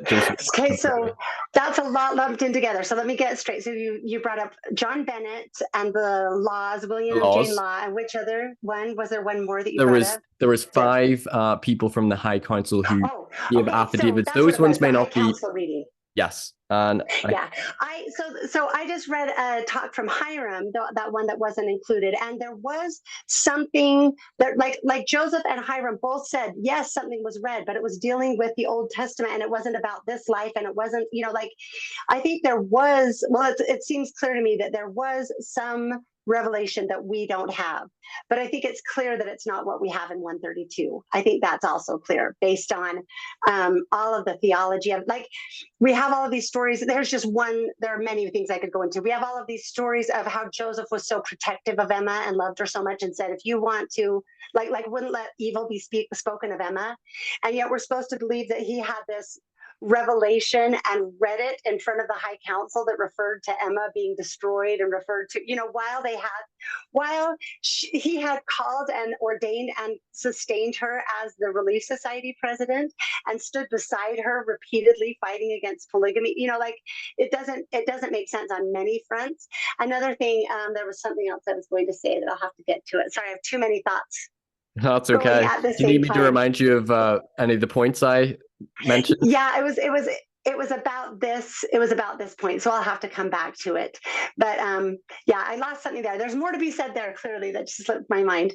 But about John Bennet, I think that if we look at we have to again look at the other things that were coming into play. Right? It is interesting that the church narrative is the same as the most adamant anti-Joseph narrative. Like we claim that Joseph was lying, but that John Bennet was telling the truth. Right. Well, to a critic, maybe not to a believer, but to a critic, they might just say that John C. Bennet was, an insider. He was assistant president and friend of Joseph Smith, and maybe he knew about the polygamy relations he was having. Yeah, I hate the term Brian Hales uses of polygamy insider, because again, it's that like prideful, I was buddy enough, I was close enough to have the secret knowledge that others didn't have. And, so it's kind of, we need to question these terms and this picture we put on it later, because the polygamy insiders really are just the people that we could also call them later conspirators, right? That is a possibility. And so John C. Bennet we know that he was doing the spiritual wifery thing, right? And then he was very resentful and angry for getting thrown out. I think that he puts initials, and I don't think that it's the later people claiming the lists of wives had access to his claims as well. It's not hard to make things match. Like when we look, for example, at William Clayton's 1874 affidavit, which is where we get the story of Joseph Hiram and William Clayton in the upper room of the red brick store, and Hiram saying, Joseph, just write it out. It'll make so much sense to Emma. It's so clear, that whole story that we have. Yes. That relies Origin of only DNC on 132. William Clayton. That relies only on William Clayton in 1874, when he already had all of this information, and he talks about how Kingsbury wrote it out. Well, how does he know? He wasn't there to watch Kingsbury write it out. Also, according to the timeline, Kingsbury had like 30 to 45 minutes to write it out, right? Another thing about, I'm just referring to some of these. I know I'm changing the subject a little bit, but one thing that's really interesting in 132 is, according to William Clayton's account, he says that Hiram begged him to get the Urim and Thummim, and Joseph said, I have it memorized, I don't even need it. And then he dictated it and had William Clayton read it back to make sure it was word for word. So we're supposed to believe this was a revelation he had received over a decade before, right, to get polygamy, and yet it's dealing with things that he supposedly was dealing with Emma right in that moment. Don't take the offer that Joseph gave you, and Emma needs to do this, and Emma needs to do this. So it's this very, if it happened in 1843, as William Clayton claimed, then it couldn't have been a recitation of an earlier revelation. And then he gives a recitation perfect of a... Unless an apologist might think, or even myself, I'm thinking, because you're right, I think at least the second half of DNC 132 is very much towards Emma. But the first, how many verses, 60 odd verses, seems very much all about, polygamy and like the new and everlasting covenant of marriage. So somebody might think, well, maybe that's the revelation he received in the early 1830s. But then, yes, the second part is sort of for Emma, adopted for Emma. That's not what William Clayton said. He said it was the revelation from God that Joseph had received earlier. Joseph does go on to say, there are many more things I could say on this subject, but that will do for now, according to Clayton's account. So that also says it can't have been verbatim revelation that he had memorized, right? Also, a couple of other things about 132. Again, Joseph knew the scriptures. There's no other revelation that makes those kinds of factual errors and has those kind of internal contradictions and conflicts. And when Joseph would often refer to the Bible or, in his further revelations, but it's always accurate and it's always building on it or elucidating it or, adding to it. It's not just contradicting it or ignorant of it, like 132 is. Also, if you read 132, all of the things about marriage, starting in, I'll get it wrong, maybe verse 14 or 18 or something, going through everything that's about sealings and these different degrees of sealings and this eternal progress is absolutely monogamous. If a man marry a wife and they by this power, Yes. it can't be done in polygamy. So it's just filled with contradictions, and that is not in keeping with any of Joseph's other revelations. And so it's Well, I think apologists would maybe interpret that as, yes, you're right, that exaltation, if a man marry a wife by the new and everlasting covenant of marriage, by the Holy Spirit of promise, that's how you become exalted and become gods. And they would say you can still become exalted even as a monogamist, because some people would interpret D&C 132 as you can only be exalted as a polygamist, but they would probably interpret, but polygamy is allowed under the new and everlasting covenant of marriage in D&C 132, is my understanding. So one thing I think is very true in 132 is God is not a God of confusion. And 132 does it say that? My house is a house of order, or something like that? Yeah. And so a couple of things. The early polygamists absolutely would not agree with that. Like, polygamy was absolutely essential for exaltation for them, right? They had to work through that a bit to try to make it work with, but that was the teaching. Even in the original, anyway, even in William Clayton's affidavit, it says that polygamy is necessary for exaltation, and absolutely Orson Pratt taught that, starting in 1852. But the thing that's tricky is it also says that men and women cannot live singly, right, in an exalted state. So it talks about how a man and a woman together progress into this exalted status, but it only is possible with one man and one woman. So my question is, so then what happens? Does the man leave the woman single and he goes and progresses to exaltation with another woman? Well, that can't work. And it doesn't leave any room for one man to progress to exaltation with multiple women. So it all breaks apart, even logically. Like, it can't, it's just a complete mess theologically, if that makes sense. But are you with me? Do you get what I'm saying? I'm with you.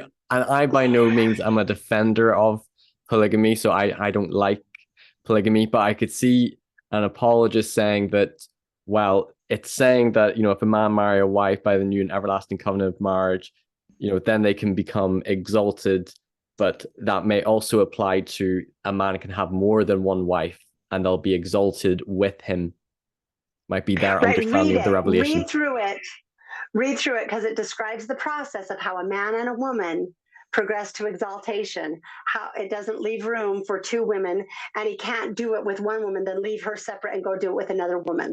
Like it's just illogical theologically. And I guess the point I'm making is Joseph Smith wasn't, it doesn't have the stamp of Joseph Smith. And so William Clayton is kind of very questionable. And I guess the point I was making was referring back to like the claims of the laws. I think Bennet was the main one. Bennet was the main one spreading these rumors and lies. And it's completely plausible that the laws heard it from him, that we know a lot of people kind of jumped on what, like the claims that that John Bennet had been making, that he was kind of the originator of these claims, right? And we all know that every narcissist type of personality, one of the central things they do is accuse other people of doing exactly what they're doing. And that is absolutely what John C. Bennet did. And so, so I think, I mean, yes, that is something we can look at. But again, we have to juxtapose it by the interactions between Emma and Joseph, by the things Joseph was saying, by the history of lying. Like, we know that there were many false claims made. We know that, like this sort of bad Emma narrative, that wasn't there in Nauvoo. She was the really highly regarded, beloved Relief Society president and wife of the prophet. She and Joseph would ride together on their horses in front of the parades. They were, Emma was so well thought of. It wasn't until later in Utah that we have all these stories of her pushing Eliza down the stairs and poisoning Joseph and sort of being this jealous, like that's not how she was viewed, at least in any evidence I have yet seen in Nauvoo. So I think it is very, it's legitimate to ask these questions and go, yeah, John C. Bennet was saying all of this, but they had access to it when they were saying the wives, and all he had were first initials. AS, how many people could that apply to? And I think I think the evidence on this side very much outweighs John C. Bennett's claims, which are the main claims we have. There's no evidence of the laws. And you don't think anything. The law's affidavit about reading the revelation or him identifying, I think it was the Lawrence sisters condemning Joseph of being guilty of adultery, you don't think that they have credibility? Not enough to throw out this other body of evidence. I think if we look at the motivations that they were operating under as well, like William Law was extremely bitter, dealing with grief, he had a lot of stuff going on as well. And so I haven't seen anything that makes me say, oh, this piece of evidence outweighs this entire body of evidence on the other side. And what about, because in my series, and I'm sure you're obviously aware of these, I've read the journal accounts of, Helen Mar Kimball, Lucy Walker, Emily Partridge. And again, you could argue, well, they're late. So they had maybe it's dishonest to call those diaries or journals. Reminiscences is a better word for them, because they were very much written, the 1880s, 1890s, most of them. Sure. Okay.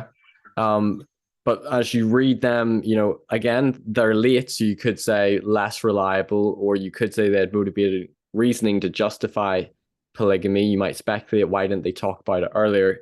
But again, during the Nauvoo period, some people claim that they had to keep this secret.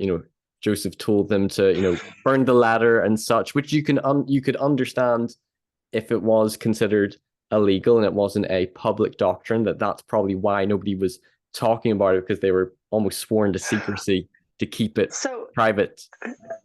So the burn this letter comes from the Sarah Ann Whitney. Well, the Whitneys, it was actually written to the parents, right? And Joseph at that time was in hiding.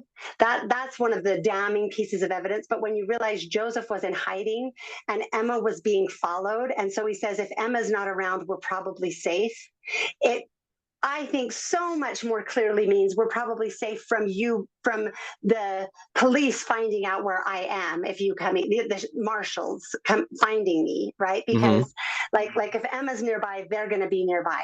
And it's addressed to her parents. And I like the idea that he is going through parents for a booty call with their teenage daughter is really, that's pretty extreme. Like Heber C. Kimball, I don't have good feelings about Heber C. Kimball in a lot of ways, reading through all of his discussions, the way he treated his family, so he was willing to trade off Helen Mar Kimball.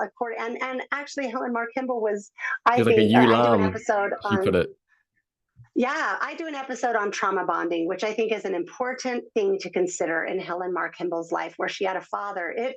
I don't believe what she claimed happened, but I can understand why she said it, because of how that shapes you, being in that kind of a situation where you have a father that it's all about him and you're just a tool in his tool belt for what he wants, which even with her story shows that. So I think that the later reminiscences should definitely be looked at as through at least all of these lenses and considered. And also it's really easy to throw out the blatant contradictions. And then, for example, Emily Partridge and Eliza Partridge are two of the main like people like to put to them as, oh, you can't deny them. Absolutely. But if you look at their affidavits or their testimonies, they really just fall apart, even to the fact of naming the date, they're the ones we get that story of the sort of the second wedding because Emma Yes. chose them and Emma went along with it, right? But they say a day for that to have happened, but we know Emma wasn't in Nauvoo. They didn't know that at the time. And there is something to be said for later reminiscences. Like, sure, I can say, oh, like this thing happened in college that I just shared with you. Like, that's a later reminiscence that happened. But I would never say it was on October 25th. Do you know what I mean? I would be like, I think it was my sophomore year. I could look up what show I was doing and get a little closer because I know what show I was in, but I would never say a date for it, right? And so there's one thing to say, I don't remember the date. It's another thing to say, it happened on this date. And that's just one little tiny part of it. There's so many things like that that really go to credibility that are, you look at this entire body of claims that were made and how many of them are factually false. And we say, okay, there definitely was an effort made to paint a picture that wasn't necessarily true. Right. Now, a skeptic might say, and this is sort of just in totality, because I noticed whenever I did, videos on the translation of the Book of Mormon, and I talked about, there's some talk about a Urim, there's quite a lot that talk about the seer stone. And I found it frustrating because so many people were like, oh, he never used the seer stone. All those accounts aren't credible. And I was like, but it's Martin Harris and David Whitmer and Emma Smith and Joseph Knight Sr. And then there's the antagonistic ones that also kind of corroborated. And it's almost like you're denying so many historical sources, like the Joseph Smith Foundation. And to me, it almost seems like they don't want to deal with the implication of if he used the same seer stone in folk magic and treasure digging, might that have been sort of like a con man thing and use the same stone in translating the Book of Mormon? That's kind of problematic. So we want to dismiss and reject all these sources.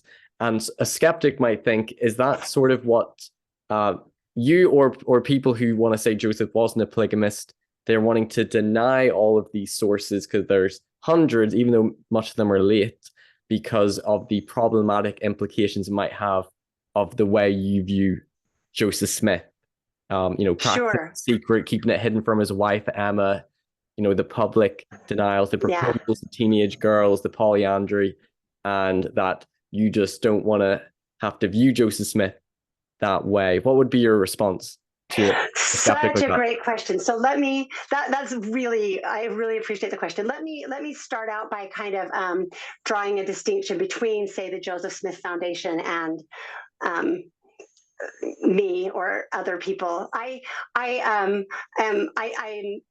quite familiar with it. Like, it's a lot to explain. I know the Joseph Smith Foundation people very well, right? And I had conversations with James Stoddard decades ago, and then more recently with his daughter. And it's really interesting because their stance is, well, everyone has a bias and we just admit ours. They have no problem being extremely dishonest and also just almost cherry picking a bit. I'm sorry. They want one time when I had that polygamy website or Facebook page, someone sent me an article about polygamy and I read through it and I legitimately thought it was satire. I thought it was in the line of like a modest proposal, I was laughing. I thought this is so well done, thinking it was like the Babylon Bee for people who know that, or, the Onion. Like I read through it just thinking it was this satire till I learned, oh, this was a legitimate piece trying to explain Joseph's polygamy in their way of doing it. So I know that exists, that idea of everyone's dishonest. We just admit that we are. And for me, I'm like, no, a lot of us try to be as honest as possible. Yeah, it's not the best, not good scholarship, really.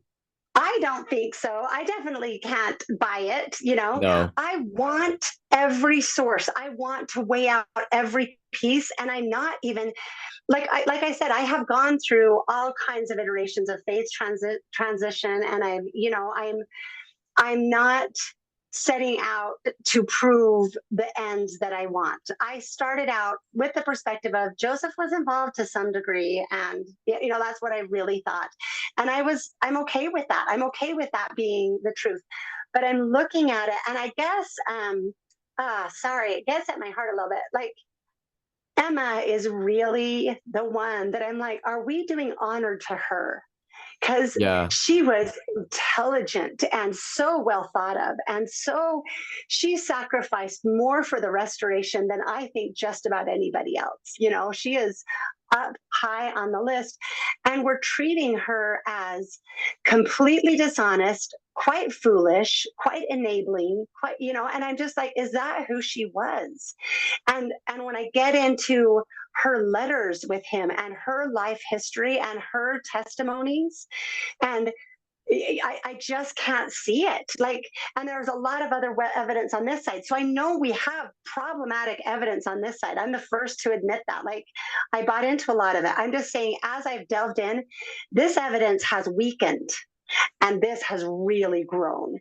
So I am completely, I understand why people believe Joseph was a polygamist, obviously. Yes, you can see the evidence on that side. Yeah, historical I'm sources. wide open to it. I will discuss it, and I will say, Yeah. how should we weigh that?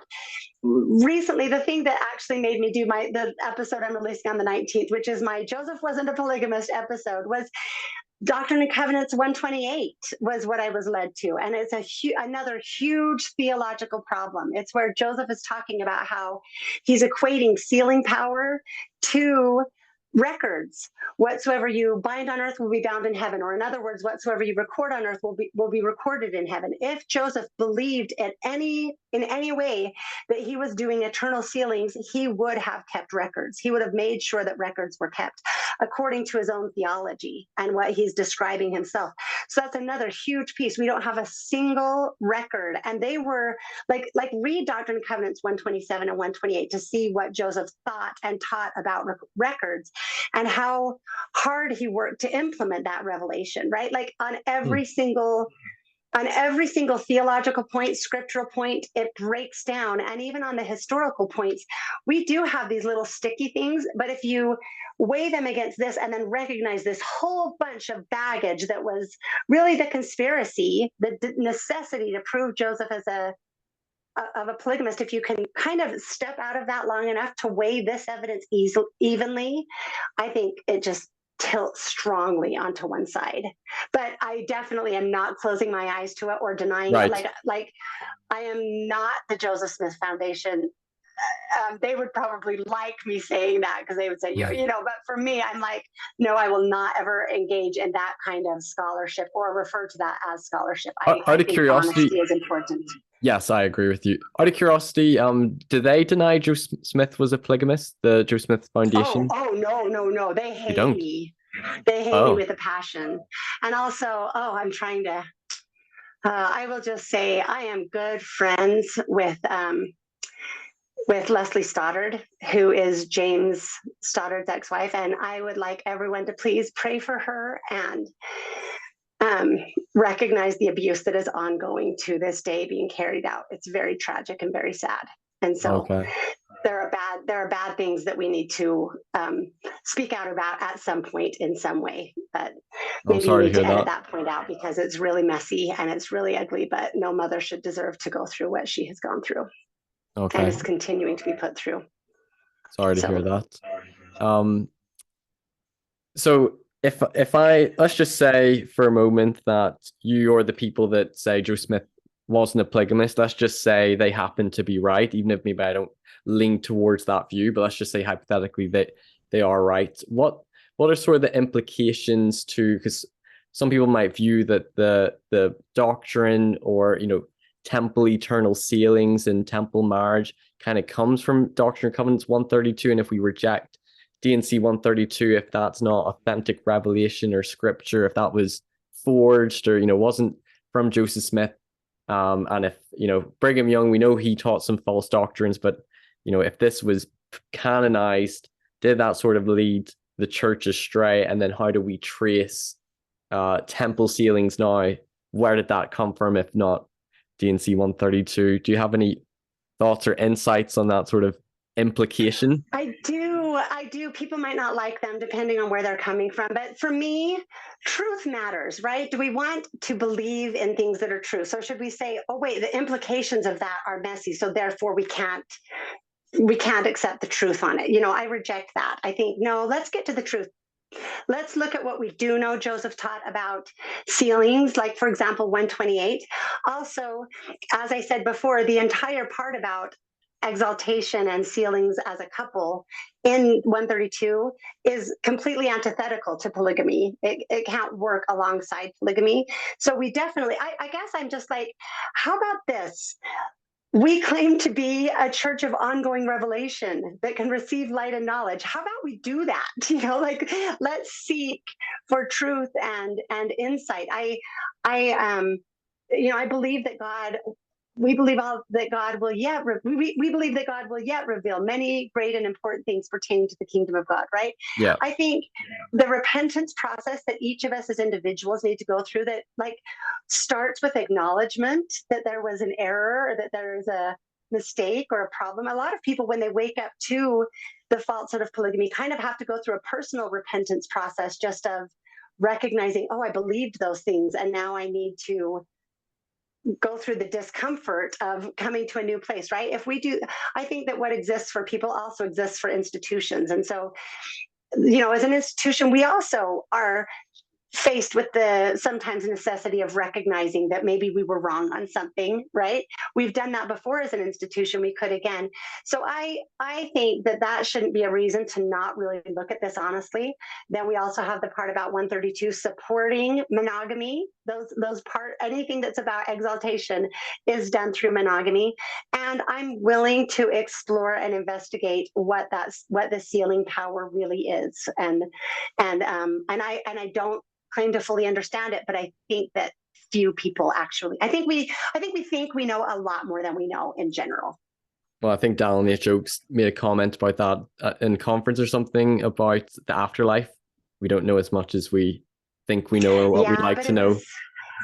For some of us, that was kind of troubling, because it was mocking a woman that was concerned about polygamy and kind of doing the don't worry about it, pat you on the head, little lady, while also claiming to know a lot. No, and it's definitely something that shouldn't be laughed about, because, and we could probably finish closing on, I think we already know your view, polygamy being ordained of God.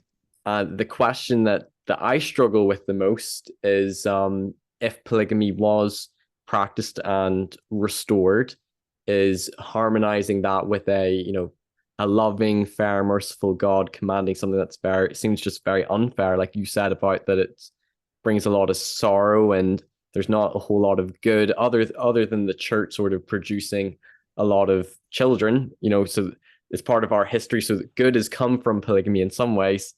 But it's definitely, just so you know, polygamous wives have fewer children than monogamous wives, pretty much universally. So yes, I think probably collectively, I suppose. Yes, I know what you mean. Maybe collectively they might say. Sorry, let me throw in two little quick things, because some of our excuses was to take care of the widows. That's false. There were fewer women than men. And we know that in the people of, I can't remember their name, but they kept trying to free, it was the grandson of King Noah. Was it the people of Limhi? They kept trying to escape from the Lamanites till there were just widows left. And the king told the people to care for the widows. Guess what they didn't do? Say you have to marry us in order to be cared for, right? And also when after Christ came, the people that were living in Zion, it said they did multiply exceedingly quickly.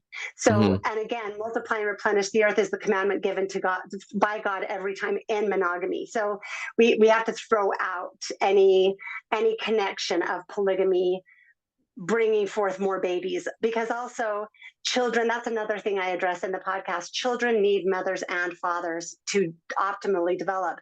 And polygamy was worse than single motherhood, because you couldn't remarry or date. It was like, there was no, like we had generations raised in really unfortunate emotional situations that we also still feel the repercussions of today. So there really isn't a positive that has come from it, other than we were a people apart, and so God can turn any amount of lemons into lemonade, but it doesn't change the nature of the lemons, right? So okay, go ahead, sorry. So just closing off on, is polygamy of God? Is polygamy ordained of God? And I personally struggle with that. as I've looked at maybe some of the accounts, there's people like, Mary Elizabeth Rowlands Lightner. I think she testified of seeing an angel. Lucy Walker testified of having a testimony of it. So there's some people, some of the wives even, who were really troubled by it, and then they share their own experience of receiving a personal revelation of it. And so somebody might think, well, maybe, to us it seems abhorrent and unfair and awful. Can't hear me? I hear you. Sorry about that. We just had a little bit of technical difficulty. So yes, we're talking about how, we can feel really troubled by polygamy. It just seems awful. It seems abhorrent. It brings so much sorrow and it's messy. But then you have to take into account there's also some people, men and women, who they claim to have, a spiritual testimony or a spiritual experience. And of course, that's not evidence. It's subjective, and you could say polygamists today feel like they receive spiritual confirmations. But as you're, trying to decide if you believe it's ordained of God, should you be taking those into account as well, their experiences? What's your thought on that? Just like I said, I think the more evidence, the better. I like was it said in conference or was it somewhere else that good information makes for good inspiration? I think that there is something to be said for learning as much as we can and taking it to the Lord, and then being willing to adjust as we learn more. I confess, I had a strong testimony of polygamy that I thought had been confirmed.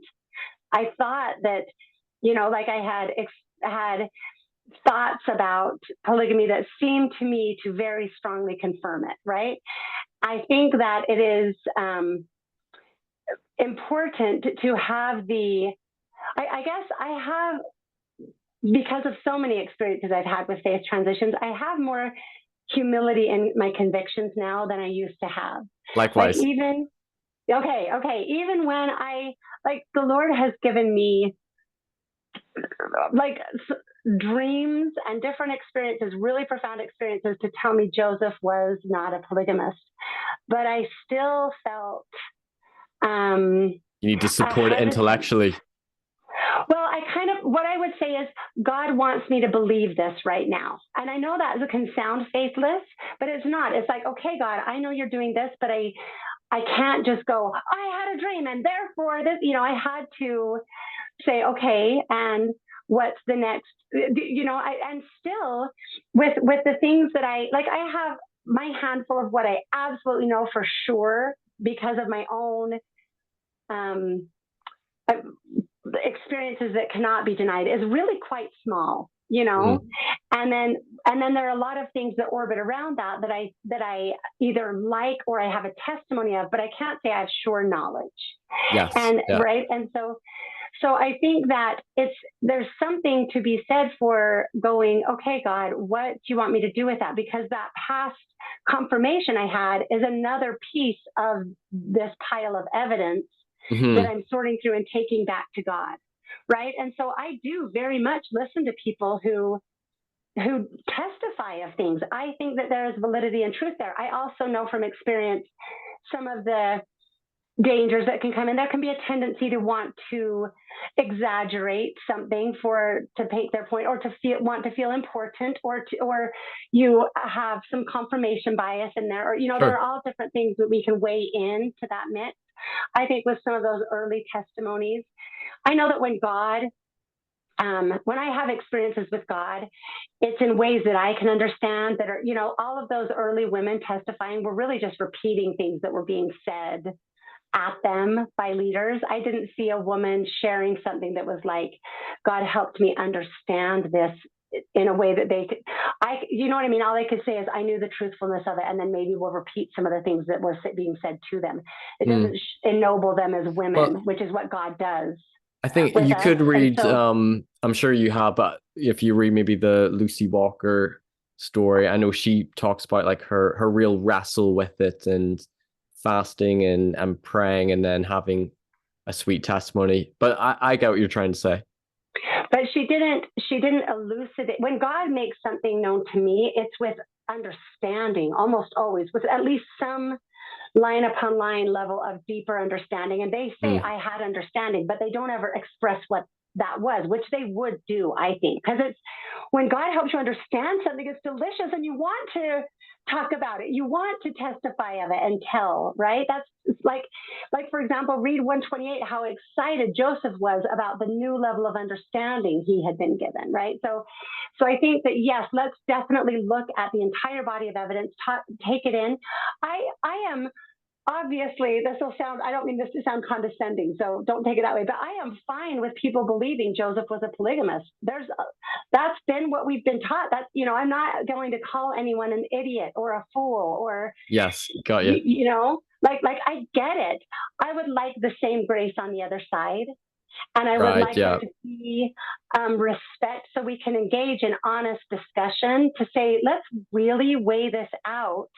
And it's too easy to just write people off without really getting in and engaging with the exact pieces of evidence. Like, yes, we have a huge body of evidence here saying Joseph was a polygamist. How valid is that evidence really compared to some of the evidence we've been ignoring for far too long? And well, I think it's good to have our positions challenged. I think that's a good thing. Absolutely. In all aspects of life. Nobody likes it. Nobody likes it if there's evidence or any information that might challenge their position and they may weird. shift I like it because the search for knowledge is exciting to me. But I know what you mean. It can feel unsettling, and you want to retreat into defensiveness. We have a tendency to get defensive as mortals, but I would say that is absolutely not from God. God never inspires defensiveness. And the more we can get rid of that reaction or just breathe through it for a minute and then go, okay, like in general, in our interpersonal relationships and in our quest for knowledge, defensiveness never serves us well. And I'm also thinking as well, if your position or those people who advocate for Joseph wasn't a polygamist, it would be in the interest of somebody who left the church or who lost their faith, and Joseph's polygamy was a big reason for that. They would have reason to not want to accept any evidence on the contrary as well, if that was a huge reason for them leaving. I think it at least plays into almost everyone's antipathy toward Joseph Smith, if it's not the central point of it. I think, it is hard to let that go. And whenever I first went through like my faith crisis, I would have been very flippant about Joseph Smith's polygamy, having sex with 14-year-old girls, sleeping with other men's wives. And as I've been going through this, sure, people can take that interpretation, but I've become a lot more hesitant. When you look at the polyandrous sealings, you might even say, how accurate are the fact they were sealings? And then when you look deeper, can you really state that these were, sexual, or were they just eternity-only sealings? It's ambiguous. For me, when you look at the Helen R. Kimball, to me, you could probably make a strong case that was probably a sealing that wasn't consummated. You can't prove it. But there's just a lot more debate and ambiguity from the sources we have. I think having an element of humility on both sides, isn't a bad thing. I did want to share the quote I sent you. I can either read it. Did you have a chance to look at it? I think it's a third-hand one. Yeah. From it was William Law's son. Yeah. Sure. Share your thoughts. Yeah, I appreciated reading it, but for me, it actually isn't as strong of evidence as some of the others. Like, I think William Marks is really, am I getting his name right? It was William Marks, right? He was the one that was central to the RLDS changing their position, which will be my next episode that I'll be releasing, is the RLDS shifted position. Yeah. But so for me, it's a child, right, trying to remember something that they may or may not have understood. Also, you don't know, again, how much they're trying to, what their motivations are. Not that he's blatantly lying. I'm not saying that, but is he trying to apologize for what his father did, or support what his father did, or try to kind of bridge a divide there and say Joseph was well-meaning? And do you know what I mean? I think like for me, that isn't as strong as some other things I've had to. I would agree with you that I find it interesting as I was going through it, because funny, what I've been wrestling with more than you, because you've been really just researching, was he a polygamist or was he not? My wrestle was, was this from God? Is he being a good, obedient prophet, or is he just being sort of a lying sexual predator, wanting to sleep with more women and saying, oh yeah, God told me. And one thing I find interesting about that quote was whether or not it's credible or reliable, because it's late and it's coming from William Law's son, but that William Law was like begging Joseph to stop, like, this, please stop this is going to tear down the church, and they're like both crying, and Joseph was very earnest and sincere, but tears in his eyes, and almost being like, I wish I could, but I've been commanded. This is a doctrine revealed from God, and we must practice it. Whenever I read that quote, like, it was almost like I sort of envisioned it and could imagine it, and that it was almost like sincerity on his part, which is something I hadn't really considered. Even for like a critic may struggle to know, how do they deal with that? They could say he was just faking it, Oh, that's pretty tough. I see. For me, I would question the reminiscence because of the potential motives, and it conflicts directly with the William Marks quote. There are lots of things it conflicts with that we. What's the William Marks quote? And I all of a sudden I'm worried that I'm not saying his name right. He's the one that throughout his life, he joined the RLDS, so he would have been motivated to say that Joseph wasn't a polygamist. But he said that just a few weeks before his death, that he took him aside and told him privately that he was worried that polygamy would be the destruction of the church. Oh yeah, yeah, I remember that. Get rid of it, and that he says, I've been deceived, and I really liked when I was able to go, oh my gosh, I think I know what that's about. And that'll be my next episode, talking about those episodes. But that's, I guess, what I'm saying. Also, Joseph. So we have to really ask some tough questions about Joseph, who Joseph is and who he was. I know it's really easy to be the post-Mormon, like you said, kind of flippantly, he was bad, but that's not really being honest with the resources either. That's kind of in the same vein as the Joseph Smith Foundation, but on the other side, like, it's a little bit simplistic as well. As I did more research, because that was originally my first, because that's kind of what we see, like with cult leaders, they have lots of women, it's all libido driven, and you can definitely understand, I think, even more. Yeah, power and sex driven, and you can understand. So I don't want to belittle those people who come to that conclusion. It's all about sex and it's all secretive, and I can almost see that interpretation. But as I look into it more, I sort of see sincerity. I see, believing that this really was a doctrine. You could believe it wasn't from God, but maybe he sincerely believed it was. Or your position where you don't believe, it came from Joseph Smith. The deeper question is not just about polygamy, but was Joseph sincere? Did Joseph believe that? Did he believe his revelations? And I think it'd be pretty hard to argue that he didn't.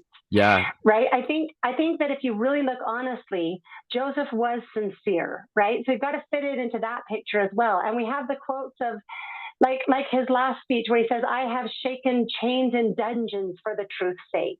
And in this Joseph Smith history where he says, I knew it was true, and I knew God knew it was true, and I could not deny it. We don't have a history of Joseph lying about the things of God. He says, neither did I dare to. We don't have a history of Joseph having God tell him one thing and him saying another thing in public. We really don't. That's not the picture we have, that he would hide doctrines and hide, do you know what I mean? And have insiders in the sense of that he, and we have him, like some of the speeches that he gave, that he stood up alongside Emma, and the speech, I have it in my episode I'll release on the 19th, but where he said, no matter who says any of these things to you, whether they are a prophet or a 12 or or this, like, do not believe things that do not hold with the old tradition in the scriptures, the morality that, so we have a lot of stuff that we have to ignore. And I can't see him being this duplicitous figure in these ways when that does not hold true of the rest of his life. It just, in every single way, theologically, knowledge of the scriptures, him living up to his own doctrines, like in every single way, it's a big departure from everything else we ever knew about Joseph Smith. And I can't make sense of that. Right. And as to the question of, is polygamy of God, or where did it come from? Right. I think it actually is one of the most diabolically brilliant counterfeits of Satan, because if you look at what it has the power to do, what it can destroy, and if you look at the original, where it first originated from, it was actually, do you know the story of the first polygamist after creation? The first polygamist? It's interesting to know where polygamy first came from. Like historically or biblically? Well, so biblically, so God created Adam and Eve, right? Gave them the commandment to multiply and replenish in monogamy, right? And do you know when polygamy came into the picture? Was it with Cain? I hope it wasn't with Cain. Was it? I don't know. It was with Cain's, I can't remember if it's his grandson or a few generations removed from Cain. His name was Lamech, and he claimed to be the next master Mahan, the keeper of that great secret of Cain. So he was basically inherited Cain's position as the representative of evil on the earth. And he's the first polygamist we have in the biblical record. He's also mentioned in the Pearl of Great Price. So that's another good thing to know, is when we're asking, is polygamy of God, or where did it come from? Because really polygamy, if you look at what has destroyed more faith than anything else, I would say polygamy is at the heart of that issue. And like I just told you, like, there's no better way to destroy people's faith in God than to attribute the mistakes of man to God. And so polygamy, even from the very beginning, we ignore the fact that it truly came from Cain, which is fascinating. Yeah. And that's definitely something that, for me, with all the messiness of Joseph Smith's practice of polygamy, if he was a polygamist, the doctrine itself of God sort of commanding and pretty much making them practice polygamy, a fair, good, and loving God. That's something that's almost like a tough. That's the bigger theological question, which is tough. It's tough to harmonize God commanding polygamy with being a loving, fair, merciful God, and that's definitely something people wrestle with. Yeah, well, and God being at all unchanging either, right? Because God, I mean, how many times is the marriage covenant spoken of by God throughout the Doctrine and Covenants, throughout the Bible? It's a very sacred thing. And while, yes, you can find polygamists in the Bible, absolutely, just like we talked about, you can find everything else in the Bible, right? To claim that God undermines his own commandments. And it's not even, I don't love the word unfair, because like Brian Hill says, men can do it, women can't. But I think, like, for me as a woman, I don't want an open marriage. It's not that, it's that I want unity. I want a husband who is faithful to me. And that's another thing. All of the early polygamists, all of the early LDS polygamists and polygamists today claim there's no such thing as a monogamous, faithful man, because they basically juxtapose, if we didn't have polygamy, we would have houses of prostitution, and we would have adultery, and we would have, it's kind of that King David problem, that lust can never be satisfied if it's not trained in this beautiful, godly creation of monogamy, right?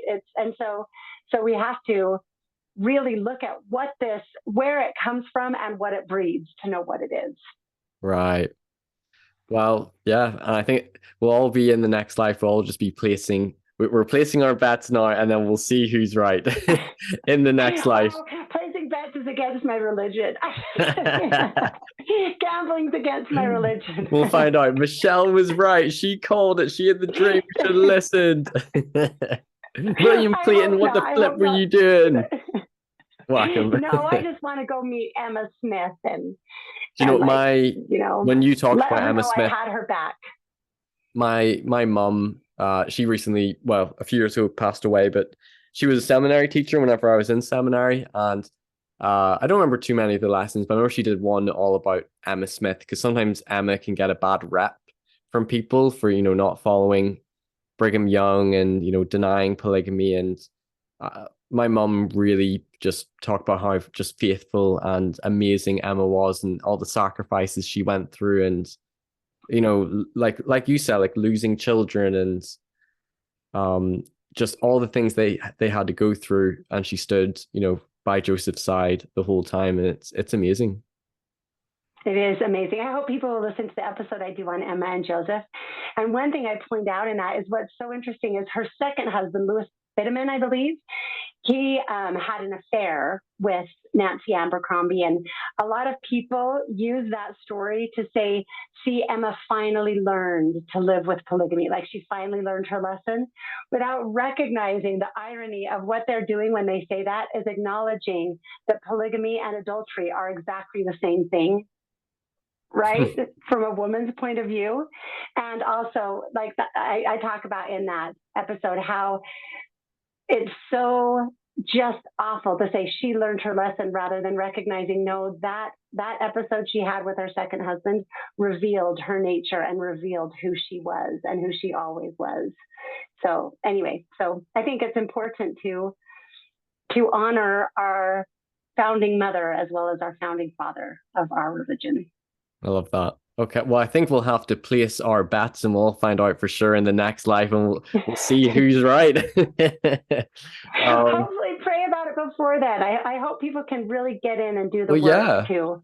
And that's something, I don't have a testimony of polygamy, and, you feel like you've had, a dream or some sort of spiritual answer as well. And I think people have to come to their own conclusions, how they reconcile polygamy, Joe Smith's polygamy, and I think just more transparency, dialogue, discussion. And it's good to hear the perspectives of other people. It's done your fair share of research and we're able to provide your case or perspective for the other side, and people should take that into account and maybe have a little bit more humility when it comes to their position as well. Is there anything you want to say? Can I really quickly also just say that I feel there are people who are much more expert at the history part of it than I am. So like I feel kind of bad being the spokesperson. I'm not the spokesperson, but even now, there are other people who can make much better case than I am with a lot of the evidence. So don't just write me off because I don't know. And to all of those people who are much more expert, I'm sorry, I know you could do this better. So come on my podcast and share your perspective. But anyway, continue. Yes, and if there's any listeners who are listening to this, anyone, like a Brian Heal who want to come on and respond to some of the things Michelle's saying, you're welcome to come on as well. But this wasn't meant to be a debate. And I think it's been a fun discussion. Is there anything you want to say in closing about polygamy, or anything about your podcast in closing? Oh, of course, I hope that people will be willing to engage with the podcast, especially if they have questions about, want to be able to see the scriptural evidence of polygamy or get into these questions of Joseph Smith from both perspectives. I'm open to talking to anyone. And like I said, I just want the truth. And the more we delve into it, it's a worthwhile thing to consider. I guess I would just ask people, don't throw things away, and try not to come to the evidence with preconceptions that taint everything, and so I think that it's good to be open to truth no matter where it leads. I agree. Okay, well, thank you so much. But it's been great talking to you. Thank you. This has been fun, and best of luck with your podcast. And I'll be staying in touch and tuned in for what's coming next. And thank you, listeners, for watching this episode. If you've enjoyed it, give it a thumbs up, like, share, and subscribe. Go check out her podcast on polygamy, 132 Problems, Revisiting Mormon Polygamy. Like, share, and subscribe, and I'll see you next time on Mormonism with the Murph. Take care. Thanks, Michelle.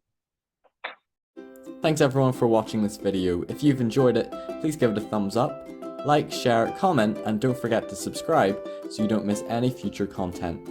You can listen to my episodes on podcast form on Anchor or Spotify, and you can also follow me on Facebook, Twitter, Instagram, and TikTok. If you care to donate, you can via my PayPal or Patreon. Thanks for joining Mormonism with the Murph. Take care. Bye-bye.